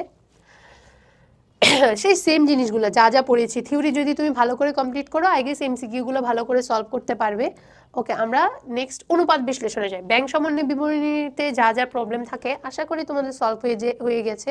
কি কি ধরনের কোয়েশ্চেন থাকতে পারে, তোমাকে যদি কিছুই বলা না থাকে যে নগদান বই অনুসারে শুরু হয়েছে, ব্যাংক বিবরণী অনুসারে শুরু হয়েছে, এই ধরনের কথাগুলো যদি বলা নাই থাকে, তখন তোমাকে নিউট্রাল হইতে হবে। প্রথমে ভাবতে হবে কার ভুল হয়েছে, নগদ ভুল করেছে নাকি ব্যাংক ভুল করেছে। সো যদি নগদ ভুল করে নগদ ঠিক করবে, ব্যাংক ভুল করলে ব্যাংক ঠিক করবে। ওকে, এই জিনিসটা তখন নিউট্রাল ভাবতে হবে। আর যদি লেখা থাকে যে নগদান বই অনুসারে শুরু হয়েছে, ব্যাংক বই অনুসারে শুরু হয়েছে, তো তখন কি করতে হবে, তখন হচ্ছে নগদান অনুসারে শুরু করলে নগদ ব্যাংকে ফলো করবে, দেন ওইভাবে করবা। আর ব্যাংক বই অনুসারে শুরু করলে ব্যাংক কাকে ফলো করবে, নগদকে, ওইভাবে অনুযায়ী করবা। ওকে, এরপর দেখো আমাদের অনুপাত বিশ্লেষণের চ্যাপ্টারটা খুবই গুরুত্বপূর্ণ। আমি নর্মালি এটিকে 5 স্টার বলে থাকি, কেননা এখান থেকে এত বেশি প্রশ্ন আসে বিগত বছরগুলোতে। আর তুমি যদি গুচ্ছ ভর্তি পরীক্ষার প্রশ্ন অ্যানালিসিস করো, তোমার 30টা প্রশ্নের মধ্যে মনে হয় 7-8টা প্রশ্ন এই চ্যাপ্টার থেকে আসে। তুমি যদি দেখো একটু আরও বেশি আসতে পারে। সো এই চ্যাপ্টারগুলোতে কিছু টেকনিক আছে, সেগুলো ফলো করা হয়, এবং কীভাবে সলভ করা হয়, অনেক কিছু বিষয়। ইভেন সূত্রগুলো মুখস্থ রাখতে অনেক টাফ হয়, বাট আমি তোমাকে বলবো সূত্র মুখস্থ রাখার ক্ষেত্রে এখানে কোনো ধরনের টেকনিক নেই। তোমাকে অবশ্যই অবশ্যই সূত্র মুখস্থ করতে হবে, মুখস্থ কণ্ঠস্থ সব কিছু করতে হবে সূত্রগুলো। সো সূত্রগুলোকে 3 ভাগে ভাগ করা যায়। একটা হচ্ছে তারল্য অনুপাত, সেকেন্ড নাম্বার হচ্ছে তোমার দক্ষতার না মুনাফার ভিত্তিতে, আরেকটা হচ্ছে দক্ষতা বা কার্যকরিতার ভিত্তিতে। আর না সরি, আমি ভুল বলেছি, ফার্স্টে হচ্ছে তারল্য অনুপাত, সেকেন্ড হচ্ছে কার্যদক্ষতা বা যেটা মুনাফা বলছি সেটার অনুপাত, আরেকটা লাস্ট যেটা আছে সেটা হচ্ছে মালিকানা, দায় মালিকানা অনুপাত অনুসারে বা মালিকানা সত্য এই জিনিসটার অনুসারে। সো দেখো তারল্য অনুপাত, আমরা এখানে একটু দেখি যে কোন এখানে 3টা দিয়েছে কিনা। তারল্য অনুপাত, কার্যকরিতার অনুপাত, আরেকটা হচ্ছে উপার্জন ক্ষমতা, যেটাকে মালিকানা মূলধন অনুপাতও বলা হয়, সমস্যা নেই, বাট এখানে 3টা মনে রাখবা। তাহলে কোন কোন অনুপাত আমরা পড়বো সেটা হচ্ছে আমাদের এগুলো সবগুলো সূত্র আমাদের মুখস্থ রাখতে হবে। প্রথম যেটা আসে সেটি হচ্ছে আমার তারল্য অনুপাত, সেকেন্ড যেটা আসে সেটি হচ্ছে আমার কার্যকারিতার অনুপাত, কার্যকারিতার অনুপাত, আর লাস্ট নাম্বার যেটা সেটা হচ্ছে উপার্জন ক্ষমতা। সো এই 3টা অনুপাত আমার মূলত বের করা হয়, কারণ এগুলো প্রশ্নে আসে নিচের কোনটি উপার্জন ক্ষমতা অনুপাতের মধ্যে পড়ছে, এই ধরনের কোশ্চেনগুলো আসে। ওকে, সো আমরা একটু দেখি সূত্রগুলো। আচ্ছা আচ্ছা, দেখো প্রথম যেটা আছে সেটা হচ্ছে তারল্য অনুপাত। তারল্য অনুপাতের প্রথম যে সূত্র চলতি অনুপাত, চলতি সম্পদ থেকে চলতি দায় ভাগ। সো চলতি সম্পদ কেমনে বের করতে পারে আমরা তো জানি। তারপর আছে এসিড টেস্ট, যেটার বিভিন্ন নাম আছে, ত্বরিত অনুপাত, দ্রুত অগ্নি পরীক্ষা অনুপাত, ত্বরিত সম্পদ থেকে চলতি দায় ভাগ। এগুলো আমরা ম্যাথ করব, তখন আমরা আরও ভালোভাবে বুঝতে পারবো যে কোনটা কিভাবে কাজ করছে। এরপর থার্ড নাম্বারটা যদি দেখি, চলতি বা কার্যকরী মূলধন নিট চলতি সম্পদ অনুপাত, উপরে কার্যকরী সম্পদ চলতি দায়। কার্যকরী সম্পদ কিভাবে বের করতে পারি, চলতি দায় থেকে চলতি সম্পদ থেকে চলতি দায় মাইনাস করলে, যেটাকে বলা হয় চলতি মূলধন, নিট চলতি সম্পদকে বলা হয়। আচ্ছা, এরপরে যদি যাই, দেখো আরও কিছু সূত্র আছে। কার্যকারিতার অনুপাত, সো কার্যকারিতার অনুপাত মানে কি, সেটা হচ্ছে প্রতিষ্ঠানের যে সম্পদ যেগুলো আছে, চলতি সম্পদ বা সম্পদগুলোকে কিভাবে তুমি মানে কি বলবো হ্যান্ডেল করতে পারছো, যার ফলে তোমার প্রতিষ্ঠানের একটা কার্যকরিতার একটা বিষয়, যে দেনাদারদের কিভাবে পাওনাটা পরিশোধ করতে পারছো, কতটুকু দেনাদাররা কত কম সময়ের মধ্যে তোমার পরিশোধ করতে পারছে, মজুদ আবর্তনটা কতটুকু হচ্ছে, কত বেশিবার মজুদ পণ্য হচ্ছে সেগুলো বিক্রয় করতে পারছে, এরকম কার্যকরিতার যে বিষয়গুলো আছে, দক্ষতার যে বিষয়গুলো আছে, সেগুলো প্রকাশ পায় মূলত এই মানে এই অনুপাতগুলোর মাধ্যমে। তো প্রথমে যে অনুপাতটা সেটা হচ্ছে প্রাপ্য হিসাব আবর্তন অনুপাত, নির্ধারে বিক্রয় আর চলতি দায়। যদি প্রশ্নে নির্ধারে বিক্রয় দেওয়া না থাকে, আর যদি তোমাকে হচ্ছে নির্ধারে বিক্রয়ের পরিবর্তে বিক্রয় দেওয়া থাকতে পারে, বিক্রয় দিয়ে ম্যাটটা করবা। আর যদি ধারে বিক্রয় থাকে, ধারে বিক্রয়। আর অনেক সময় ধারে বিক্রয় দেওয়া থাকে না, তখন ধারে বিক্রয় যদি দেওয়া না থাকে, তখন বিক্রিত পণ্যের ব্যয় দিয়েও করা যায়। বুঝছো? একটা জিনিস মাথায় রাখবা, প্রশ্নে যদি ধারে বিক্রয় দিয়ে দেওয়া থাকে, ওকে, ধারে বিক্রয় বের করার জন্য যদি উপাদান দিয়ে দেওয়া থাকে, তাও ধারে বিক্রয় বের করে করবা। যদি ধারে বিক্রয় বের করার কোনো উপাদানই দেওয়া নেই, কোনো কিছু দেওয়া নেই, তখন আমার বিক্রিত পণ্য থেকে দিয়ে ভাগ করতে হয় চলতি দায়কে। তো এখানে গড়, এখানে চলতি দায় কেন লিখেছে, এখানে একটা আই গেস একটু প্রশ্নে ভুল হয়েছে, প্রাপ্য হিসাব, এখানে চলতি দায় হবে না, এটা ভুল লিখেছে, এটা হচ্ছে তোমার প্রিন্টিং মিস্টেক হয়েছে, এটা গড় দেনাদার হওয়ার কথা, এটা হবে আমার গড় দেনাদার, এখানে হচ্ছে ভুল হয়েছে, তোমরা এটা একটু কারেকশন করে নিবা। এখানে হবে আমার কি হিসাব, গড় দেনাদার। ওকে, সো কিভাবে পেতে পারি, নিট বিক্রয় এখানে দেখিয়ে দিয়েছে, নিট ধারে বিক্রয় কিভাবে পেতে পারি, টোটাল বিক্রয় থেকে নগদে বিক্রয় মাইনাস করলে। আরেকটা বলছি গড় দেনাদার কিভাবে পেতে পারি, প্রারম্ভিক দেনাদার সাথে সমাপনী দেনাদার যোগ 2 দিয়ে ভাগ। আরেকটা আছে যে কি প্রাপ্য হিসাবের দেনাদারের গড় আদায় সময় কিভাবে পেতে পারি, এই যে 365 দিন 52 সপ্তাহ 12 মাসকে দেনাদার আবর্তন, এই যে এটার অ্যান্সার যেটা হবে সেটার অ্যান্সার দিয়ে নর্মালি ভাগ করলে আমরা প্রাপ্য হিসাব বা দেনাদারের গড় সময় পেতে পারি। সরি, আসলে অনেক বেশি অসুস্থ, যার কারণে এই ধরনের ভয়েস বের হচ্ছে, বা স্কিপ করবা। আচ্ছা, এরপর হচ্ছে মজুত আবর্তন। মজুত আবর্তন দেখো, বিক্রিত পণ্যের ব্যয়, আর এটা হচ্ছে গড় মজুত। কিভাবে বিক্রিত পণ্যের ব্যয় বের করতে হয় আমরা তো জানি, নিট বিক্রয় থেকে মোট লাভ মাইনাস করে গড় মজুত কিভাবে বের করতে পারি, প্রারম্ভিক মজুত সমাপনী মজুত যোগ 2 দিয়ে ভাগ। আরেকটা আছে মজুত পণ্য বিক্রয়, ঠিক দেনাদার প্রাপ্য হিসাব আবর্তনের মতো মজুত আবর্তনটা, সম্পত্তি আবর্তনের প্রায় সেমই, উপরে বিক্রয়, নিট বিক্রয়, নিচে গড় সম্পদ। সূত্রগুলো একটা একটা মুখস্থ করে যাবা, আমরা ম্যাথগুলো করলে আরো ভালো করে বুঝতে পারবো যে কিভাবে আসে। এরপর দেখো উপার্জন ক্ষমতাটা দেখো, উপার্জন ক্ষমতা অনুপাতে কিভাবে বের করা হয়, মোট মুনাফার অনুপাত, এখানে মুনাফা রিলেটেড থাকবে, উপার্জন ক্ষমতা মানে হচ্ছে তোমার মুনাফা রিলেটেড বিষয়গুলো থাকবে, দায় মালিকানা রিলেটেড বিষয়গুলো থাকবে। দেখো প্রথমে যেটা আসে সেটা হচ্ছে মোট মুনাফার অনুপাত, মোট মুনাফাকে নিট বিক্রয় দিয়ে ভাগ, নিট মুনাফার অনুপাত, নিট মুনাফাকে নিট বিক্রয় দিয়ে ভাগ। উপরে জাস্ট মুনাফাটা চেঞ্জ হচ্ছে, মোট মুনাফার পরিবর্তে নিট মুনাফা আসছে, বাট নিট বিক্রয়টা সেম থাকবে। সম্পত্তি হতে উপার্জন, উপরে নিট মুনাফা, নিচে গড় বিক্রয়। সম্পত্তি, এটা ভুল লিখেছে, এটা গড় বিক্রয় হবে না, এটা গড় সম্পত্তি হবে, এটা গড় বিক্রয় না, এটা তোমরা ঠিক করে নাও, এটা হবে গড় সম্পত্তি, এখানে একটু ভুল লিখেছে। আচ্ছা, উপরে নিট মুনাফা, নিচে গড় সম্পত্তি। গড় সম্পত্তি কিভাবে বের করতে পারি, প্রারম্ভিক সম্পত্তির সাথে সমাপনী সম্পত্তি যোগ, দেন ওটাকে 2 দিয়ে ভাগ। ওকে, এরপর দেখো মালিকানা সত্ত্বের উপার্জন কিভাবে বের করতে পারি, নিট মুনাফা গড় মালিকানা সত্ত্ব, কিভাবে প্রারম্ভিক মালিকানা সত্ত্ব থেকে সমাপনী মালিকানা সত্ত্ব যোগ করে 2 দিয়ে ভাগ। এছাড়াও আরও কিছু আছে এখানের মধ্যে, পুরোটা একটা চার্টের মাধ্যমে সচ্ছলতার অনুপাত। ও আচ্ছা, আরেকটা অনুপাত আমার স্কিপ হয়ে গেছে, নর্মালি মূলত 3টা অনুপাতই বলা হয়, বাট এখানে আরও একটা অনুপাত আছে, সেটা হচ্ছে সচ্ছলতার অনুপাত। সো সচ্ছলতার অনুপাত মানে কি, সেটা হচ্ছে তোমার প্রতিষ্ঠানটা তার দায় পরিশোধ করার জন্য কতটুকু মূলধন রাখে, দায়ের পরিবর্তে কতটুকু, দায়ের এগেনস্টে কতটুকু মূলধন রাখে, এই জিনিসটাই হচ্ছে মূলত সচ্ছলতার অনুপাত। যদিও এখানে মেইন কিন্তু 3টাই, বাট সচ্ছলতার অনুপাতটাকে মূলত ইনক্লুডেড করা হয়। মানে অনেক জায়গায় তুমি দেখবা কি যে তোমার মেইন হচ্ছে 3টা, যেখানের মধ্যে উপার্জন ক্ষমতার পরে যে কার্যকরিতা আছে, কার্যকরিতাতে এই সচ্ছলতার ওই জিনিসটা ইনক্লুডেড থাকে। আবার অনেক সময় সচ্ছলতাটাকে আলাদা করে দেখায়।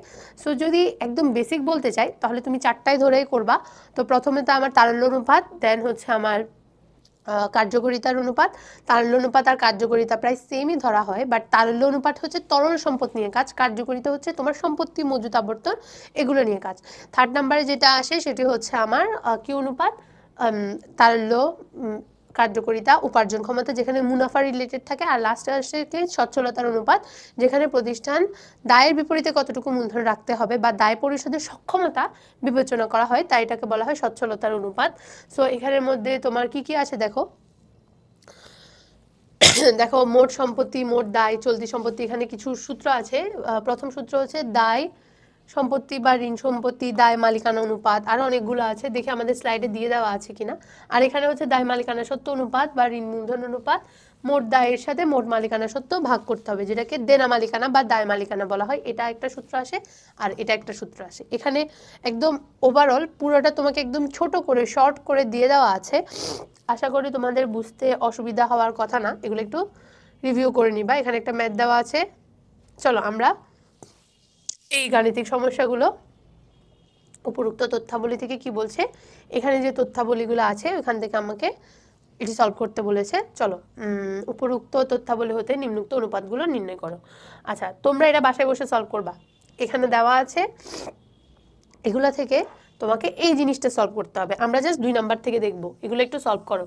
তোমরা সব সূত্র জানো, জাস্ট বসাবা। চলতি অনুপাত কি হবে? চলতি সম্পত্তি চলতি দায় ভাগ। সো আগের স্লাইডে যাবা, চলতি সম্পত্তিগুলো বের করবা। দেখো আগের স্লাইডে যাবা, চলতি সম্পত্তি কি কি আছে বের করো। চলতি সম্পত্তি কি কি আছে দেখি বলো। এখানের মধ্যে চলতি সম্পত্তি আছে প্রাপ্য হিসাব, প্রাপ্য হিসাব। ও ও কোথায় কোথায় গেল? ও আচ্ছা, আমি সামনের দিকে চলে গিয়েছি। সো চলতি সম্পত্তি এই যে এই জায়গায়। সো আমার যেখানে দেখতে হবে সেটা হচ্ছে চলতি সম্পত্তি। এই যে এগুলো যোগ করবা, নগদ যোগ করবা, যোগ করার পরে চলতি দায়গুলো দিয়ে ভাগ, প্রদেয় হিসাব, প্রদেয় বেতন এগুলো দিয়ে ভাগ করবা, যোগ করে এই জিনিসগুলো। এটা এটা তোমরা করো, আমরা জাস্ট 2 নাম্বার থেকে হচ্ছে সলভ করবে। এটা তোমাদের হোমওয়ার্ক থাকবে, সূত্র বসিয়ে বসিয়ে এটা করো। 2 নাম্বার থেকে হচ্ছে বেশিরভাগ ক্ষেত্রে আসে আমার, সেই জন্য আমরা 2 নাম্বার থেকে একটু দেখব। দেখো প্রথম যেটা আসে সেটা হচ্ছে কি বের করতে বলেছে? চলতি দায়ের পরিমাণ। চলতি মূলধন, নিট চলতি মূলধন রয়েছে 90,000 টাকা। চলতি অনুপাত, চলতি অনুপাত মানে কি? চলতি অনুপাত মানে হচ্ছে চলতি দায়ের বিপরীতে কতটুকু চলতি সম্পত্তি আছে। চলতি অনুপাত মানে হচ্ছে চলতি দায়ের বিপরীতে কতটুকু চলতি সম্পত্তি আছে। তার মানে এখানে 5 যেটা সংখ্যা দেওয়া আছে এটা কিন্তু আমার চলতি সম্পদ। ওকে, 5 যে সংখ্যাটা দেওয়া আছে এটা আমার চলতি সম্পদ, আর এখানে হচ্ছে এটা 2 যেটা দেওয়া আছে এটা আমার চলতি দায়। আশা করছি বুঝতে পারছো। সো যদি 5 চলতি সম্পদ হয়, 2 যদি চলতি দায় হয়, তাহলে নিট চলতি সম্পদ কত হবে? নিট চলতি সম্পদ হবে আমার নিট চলতি সম্পদ হবে আমার 5 বিয়োগ 2, 5 বিয়োগ 2। সো 5 বিয়োগ 2 সমান 3। নিট চলতি সম্পদ 3। আবার দেখো এখানে আমি একটা চলতি মূলধন বা চলতি সম্পদ বলছি। নিট চলতি সম্পদকে চলতি মূলধনও বলা যায়, এটাকে নিট চলতি সম্পদ বা চলতি মূলধনও বলা যায়। সো দেখো চলতি মূলধন হচ্ছে আমার কি 90,000 টাকা, যেটা চলতি মূলধন। সো 3 90,000। তো এখন কি করবা? চলতি মূলধন মিন দুটাই সেম সেম। তো এখন করার কাজটা কি? সেটা হচ্ছে তুমি ভাগ করবা। 90,000 ভাগ 90,000 ভাগ কত? 3। কত আসে? 3 × 9 30,000 আই গেস। সো 30,000 আসবে। এবার তোমাকে দেখবা কি বের করতে বলেছে। তোমাকে বের করতে বলেছে চলতি দায়, আর সংখ্যায় আমার চলতি দায় কত? 2। সো যেটাকে বের করতে বলেছে সেটা দিয়ে গুণ করবা। চলতি দায় বের করতে বলেছে 2 দিয়ে গুণ করবা। সো আসবে কত? 60,000 আসবে আমার 60,000। ওকে, নেক্সট 3 নাম্বারটাতে যাই। এটাতে কি বের করতে বলেছে? এটাতেও চলতি দায় বের করতে বলেছে, চলতি মূলধন দেওয়া আছে। তাহলে বের করো। 3 থেকে 2 মাইনাস যাবে 1, 50,000 সাথে 1 ভাগ করলে 50,000। সো চলতি দায় বের করতে বলেছে 50,000 ইন্টু 2 দিয়ে গুণ করবা, আসবে কত? 1 লাখ। এটাই। 4 নাম্বারটা দেখো কি বের করতে বলেছে? প্রাপ্য হিসাবের আবর্তন বের করতে বলেছে। সেটা তো একদম ইজি। বিক্রিত পণ্যের ধারে নিট ধারে বিক্রয় দেওয়া আছে। সো নিট ধারে বিক্রয় দিয়ে করবা 49 লাখ। আমরা সবসময় এই জায়গায় একটা ভুল করি কি, আমরা বিক্রিত পণ্যের ব্যয় দিয়ে ভাগ করি, এটা করা যাবে না। নিট ধারে বিক্রয়, দেন প্রাপ্য হিসাবে শুরুতে 6,30,000, 7,70,000 এই দুইটা যোগ করো। যোগ করলে কত আসে দেখো, যে 6,30,000, 6 লাখ হচ্ছে 30। দেখো এই যোগ করে দেখো কত আসে, 6,30,000 আর 7,70,000। 6,30,000 আর হচ্ছে 7,70,000। সো আসবে কত? 0 3 0 6 1 2 3 1 2 3 14। সো 1 লাখ, বেশি ভুল না হলে আমি হয়তো এটা 14 লক্ষ আসবে অ্যান্সার। দুইটা যোগ করবা। 14 লক্ষকে 2 দিয়ে ভাগ করলে কত হবে? 7 লক্ষ। 14 লক্ষকে 2 দিয়ে ভাগ করলে হবে 7 লক্ষ। কেন 2 দিয়ে ভাগ করছি? আমার গড় সম্পত্তি, গড় দেনাদার বের করার জন্য। আমরা জানি প্রারম্ভিক দেনাদার সমাপনী দেনাদার ভাগ 2। সো 7 লক্ষ। এবার এটাকে 7 লক্ষ দিয়ে ভাগ করবা। ক্যালকুলেটরে করে দেখো, সরি তোমরা তো ক্যালকুলেটর ইউজ করতে পারবে না, হাতে করে দেখো কত আসে। আচ্ছা, এরপরে 5 নাম্বারটা দেখো কি বের করতে বলছে? প্রাপ্য হিসাবের আবর্তন। আগেরটার মতোই, এটা বাসায় বসে হোমওয়ার্ক থাকবে, এটা বাসায় বসে সলভ করবা। ওকে, আচ্ছা এরপর দেখো, এরপর এখানে দেখো, এখানে বলেছে কি যে সম্পত্তির আবর্তন হার কত। সম্পত্তির আবর্তন হার কত বলছে কি দেখো, নিট আয় এত টাকা, নিট বিক্রয় এত টাকা, গড় সম্পত্তি 5 লাখ টাকা, তবে কিবা হ্যান এর সম্পত্তি আবর্তন হার কত। সো সম্পত্তি আবর্তনের আমরা সূত্র কি জানি? উপরে কি ছিল? বিক্রয় ছিল, আর নিচে গড় সম্পত্তি ছিল। সো এখানে আমাকে গড় সম্পত্তি দেওয়া আছে আর হচ্ছে নিট বিক্রয়ও দেওয়া আছে। সো কিভাবে বের করবা? তোমরা জানো, ভাগ করে দিবা। এখানে কি বলেছে দেখো, মজুদ পণ্যের গড় দিবস কত। সো আমাদের মজুদ পণ্যের গড় দিবসের সূত্র কি ছিল মনে আছে? উপরে 365, নিচে মজুদ পণ্য আবর্তন অনুপাত। সো মজুদ পণ্যের আবর্তন কিভাবে বের করতাম? আমরা ধারে বিক্রয়ের সাথে ভাগ করতাম গড় মজুদ পণ্য। সো এখানে ধারে বিক্রয় দেওয়া আছে, দেখো বিক্রয় মূল্য দেওয়া আছে, প্রারম্ভিক মজুদ দেওয়া আছে, আচ্ছা, এরপর দেখো সমাপনী মজুদ দেওয়া আছে, মোট মুনাফা দেওয়া আছে। সো আমরা আচ্ছা, মজুত আবর্তনে মনে হয় উপরে বিক্রিত পণ্যের ব্যয় ছিল, নিচে কি ছিল যে গড় মজুত পণ্য, উপরে বিক্রিত পণ্যের ব্যয়। মজুত আবর্তনের সূত্র মনে আছে তোমাদের? মজুত আবর্তনের সূত্র কি ছিল? মজুত আবর্তনের সূত্র ছিল, আমি শর্টকাটে লিখছি, উপরে ছিল বিক্রিত পণ্যের ব্যয়, আর নিচে কি ছিল? নিচে ছিল হচ্ছে গড় মজুত। সো বিক্রিত পণ্যের ব্যয় বের করার এখানে বিষয় দিয়ে আছে, বিক্রয় আছে, মুনাফা আছে। বিক্রয় থেকে মুনাফা বাদ দিয়ে বিক্রিত পণ্যের ব্যয়টা বের করো। আর গড় মজুদ কিভাবে বের করবা তোমরা জানো, সেটা হচ্ছে আমার এই যে প্রারম্ভিক মজুদ 1,60,000, 1,60,000 যোগ করতে হবে 240, কত আসে দেখো? 1,60,000-এর সাথে 240 যোগ করলে 3 4 আই গেস 4 লাখ আসবে। এটার অ্যান্সার 4 লাখ হবে, যেটা মনে হচ্ছে আমার। সো 4 লাখকে 2 দিয়ে যদি ভাগ করো আসবে হচ্ছে 2 লাখ। সো 2 লাখ হবে আমার গড় মজুদ, এখানে বসবে হচ্ছে 2 লাখ গড় মজুদ। আর হচ্ছে বিক্রিত পণ্যের ব্যয় কত আসে দেখো? বিক্রিত পণ্যের ব্যয় বিক্রয় যেটা আছে সেটা থেকে মাইনাস যাবে। বিক্রয় আছে কত আমার? 18 লাখ, সেখানে মুনাফা আছে কত? 6 লাখ। 18 লাখ থেকে 6 লাখ বাদ দাও, কত আসে? 18 লাখ থেকে 6 লাখ বাদ দিলে আই গেস 12 লাখ। সো এখানে মনে হয় 12 লাখ হবে, একটু দেখো আমার হিসাবে যদি ভুল হয় তোমরা একটু বাছাই করে দেখবা। আর তবে প্রসেসটা এমনই হবে। আর এটার অ্যান্সার কত হবে আমার? 12 লাখ, 6 দুগুণে 12, 6 লাখ আই গেস, এরকম 6 বার বা 6 বার, সরি 6 লাখ বলছি, 6 বার বা 60 বার এমন কিছু একটা আসবে। হ্যাঁ 6 বার। এটা কাটা যাবে, সব শূন্য যদি কাটা যায়, এই 3টা শূন্য কাটা যায়, 6 দুগুণে 12, ওকে 6, ঠিক আছে, এটা আসবে হচ্ছে 6 বার অ্যান্সার। আশা করছি আমরা সবাই বুঝতে পারছি। ও নিচে তো অ্যান্সার দিয়ে দেওয়া আছে, 8 নাম্বারের অ্যান্সার 6 বার, এই যে দেখেছো এখানে দিয়ে দেওয়া আছে, তোমরা এটা করবা। ওকে, আচ্ছা, এরপরে দেখো এখানের মধ্যে আরও কিছু দেওয়া আছে, যেমন 9 নাম্বারটা দেখো যে মোট সম্পত্তি কত। মোট সম্পত্তি দেখেছো, আমাদের অ্যান্সার কিন্তু মিলেছে, 6 বার অ্যান্সার মিলেছে। এই যে এরপর দেখো আমি একটু ইরেজ করে দিই সবগুলো। ওকে, আশা করি আমরা বুঝতে পারছি যে কিভাবে ম্যাথ আসবে আর কিভাবে আমাদের ম্যাথগুলোকে সলভ করতে হবে। ওকে, আচ্ছা এরপর দেখো আমরা 9 নাম্বারটা সলভ করি। 9 নাম্বারটা সলভ করলে এখানে বলেছে কি আমাদের মোট সম্পত্তি বের করতে বলেছে দায় মালিকানা অনুপাত। এটা মোট দায়িত্ব হলে এটা কত হবে? আমরা জানি দায় মিন্স হচ্ছে এল, মালিকানা বা মূলধন মিন্স কি? ও ই। তাহলে যদি আমরা এল থেকে ও ই বাদ দিই তাহলে আমরা কি পাই? এসেট পাই না? সো এখানের মধ্যে মালিকানার বিপরীতে কতটুকু আমার দায় আছে সেটা দেখা, মালিকানার বিপরীতে কতটুকু আমার দায় আছে সেই জিনিসটা দেখা। ওকে, তাই তো? বাট এখানে দেখো কি বলছে আমাকে, একটু প্রশ্নে আমি একটু দাঁড়াও, তাই না? দায়ের পরিবর্তে মালিকানা কতটুকু আছে সেটি দেখা। এখন আমাকে দায় মালিকানা অনুপাত বলেছে কত? দায় এবং মালিকানা অনুপাত বলেছে কত? 2:7।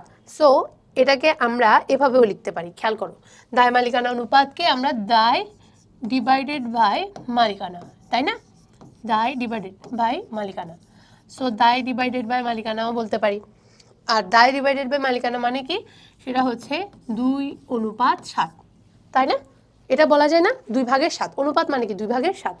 এছাড়াও দায়ের টাকাটা কত ছিল জানি আমাদের? দায়ের টাকাটা ছিল, দাঁড়াও দেখাই, দায়ের টাকাটা ছিল আমার, মোট দায় কত ছিল আমার? 1 লাখ। মোট দায় কত?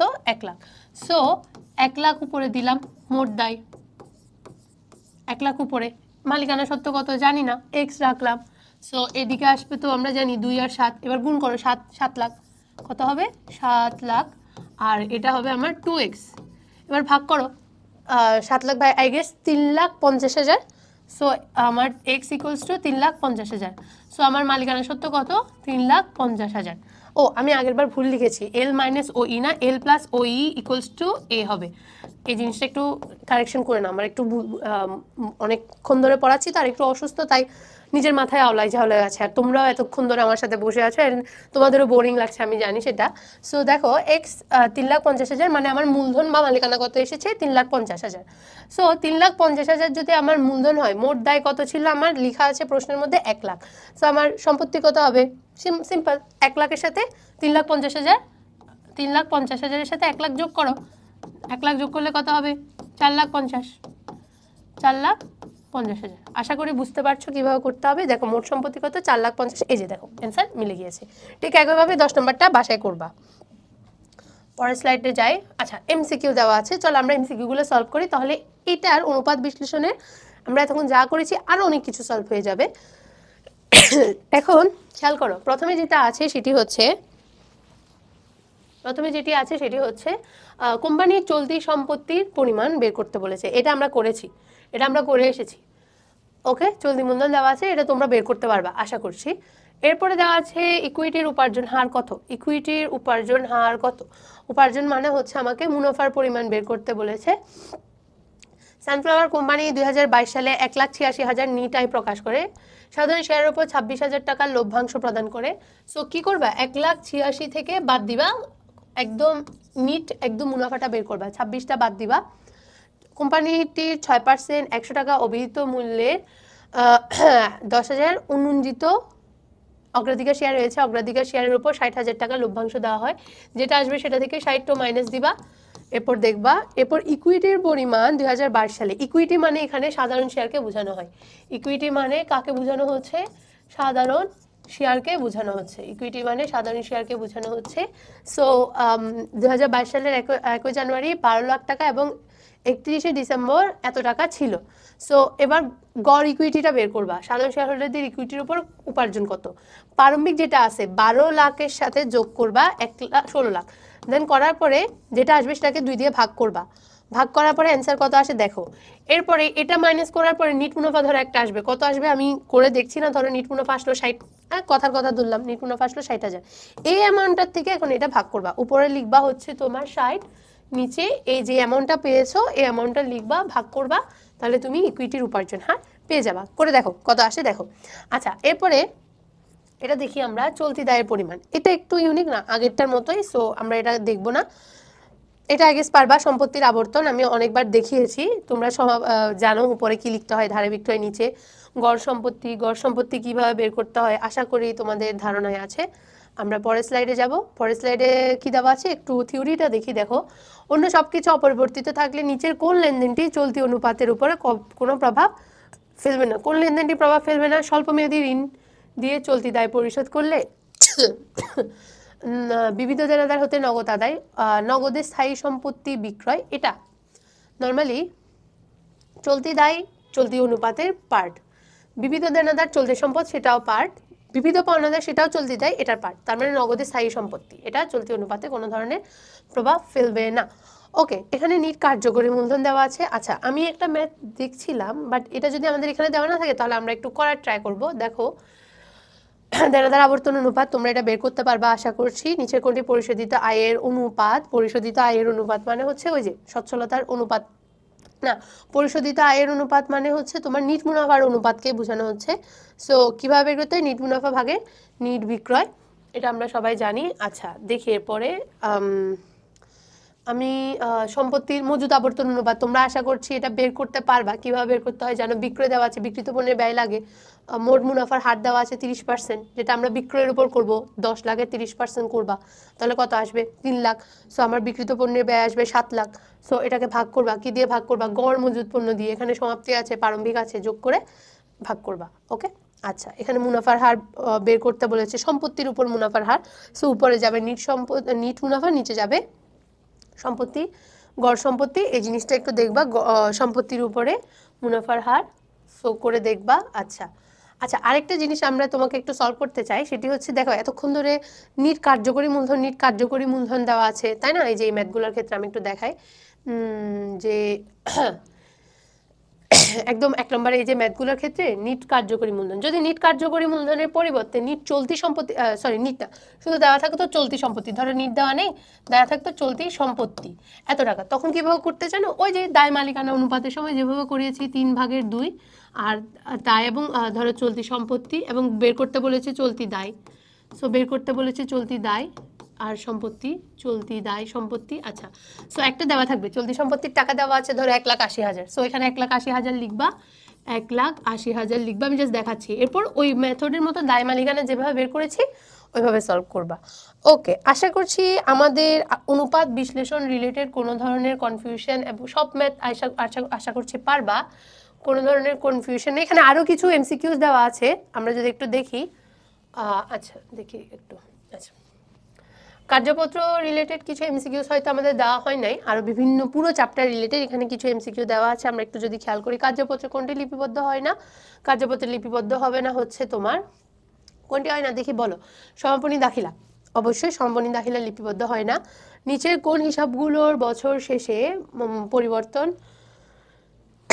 নিচের কোন হিসাবগুলো শেষে বন্ধ করা হয় না? কোনগুলো করা হয় না বন্ধ? সেগুলো হচ্ছে এই যে পুঞ্জীভূত অবচয়, উত্তীর্ণ খরচ, অনুপার্জিত সেবা, এগুলো বন্ধ করা কিন্তু হয় না। সো ব্যাংক সমন্বয় বিবরণীর ক্ষেত্রে ব্যাংকের স্থিতিতে কোনটি যোগ করা হয়? ব্যাংকের স্থিতিতে যোগ করা হবে যে কোনটি? ট্রানজিটে জমাকৃত চেক। পড়ে এসেছি এগুলো হচ্ছে আমরা যা যা পড়েছি তার একটু শর্টকাট, তোমরা বাসায় বসে এগুলো দেখবা, থিওরিটিক্যাল বিষয়, আশা করছি তোমরা বুঝবা। যেমন এখানে আমরা এটা একটু সলভ করি, দেখো কি বের করতে বলছে? ভুল সংশোধনী জাবেদা। করিমের নিকট থেকে 100 টাকা করিমের হিসেবে ডেবিট করা হয়েছে। সো যদি ক্রেডিটের টাকা ডেবিট করা হয়, আমরা কি বলি? করিমকে আমার করার কথা ছিল ক্রেডিট, কেননা করিম হয়তো আমার দেনাদার, তাই আমি টাকা পাইছি। ক্রেডিট করার কথা আমি ভুলে ডেবিট করে দিয়েছি। এবার ডেবিট ক্রেডিটের ভুল, টাকার ফিগার ডাবল হয়। সো 200 টাকা আসবে, আর এক পক্ষের ভুলের কারণে অনিশ্চিত হিসাব আসবে। সো করিমকে ক্রেডিট করেছি, অনিশ্চিত হিসাব ডেবিট। ওকে, আচ্ছা, আশা করছি তোমরা বুঝছো। আর এটা দেখি একটু, কোম্পানির মূলধনের নিচের কোনটি? এই যে দায় মালিকানা, এটা তো আমরা সলভ করেছি, এটা তোমরা পারবা। ব্যাংক ব্যালেন্স অনুযায়ী, ক্যাশ বই অনুযায়ী শুরু করেছে, তাহলে ক্যাশ কাকে ফলো করবে? ব্যাংকে ফলো করবে।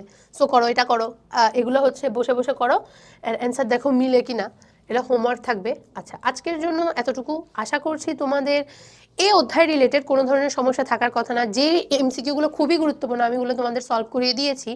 আশা করছি ওইখানেও তোমাদের কোনো ধরনের কনফিউশন থাকবে না। আমি তোমাদের শুরুর দিকে বলেছিলাম, পুরো ক্লাসটা যদি শুরু থেকে শেষ পর্যন্ত আমার সাথে থাকো, এই টপিকগুলোতে তোমাদের কোনো ধরনের সমস্যা থাকার কথা আমার মনে হয় নেই। অনুপাত বিশ্লেষণ কীভাবে ম্যাথ আসে, কী কী ধরনের ম্যাথগুলো আসবে ওগুলাও বুঝতে পেরেছো, কোনগুলো ম্যাথগুলো সলভ করতে হয় এগুলাও বুঝতে পেরেছো। সো আজকের জন্য এতটুকুই, সবাইকে ধন্যবাদ।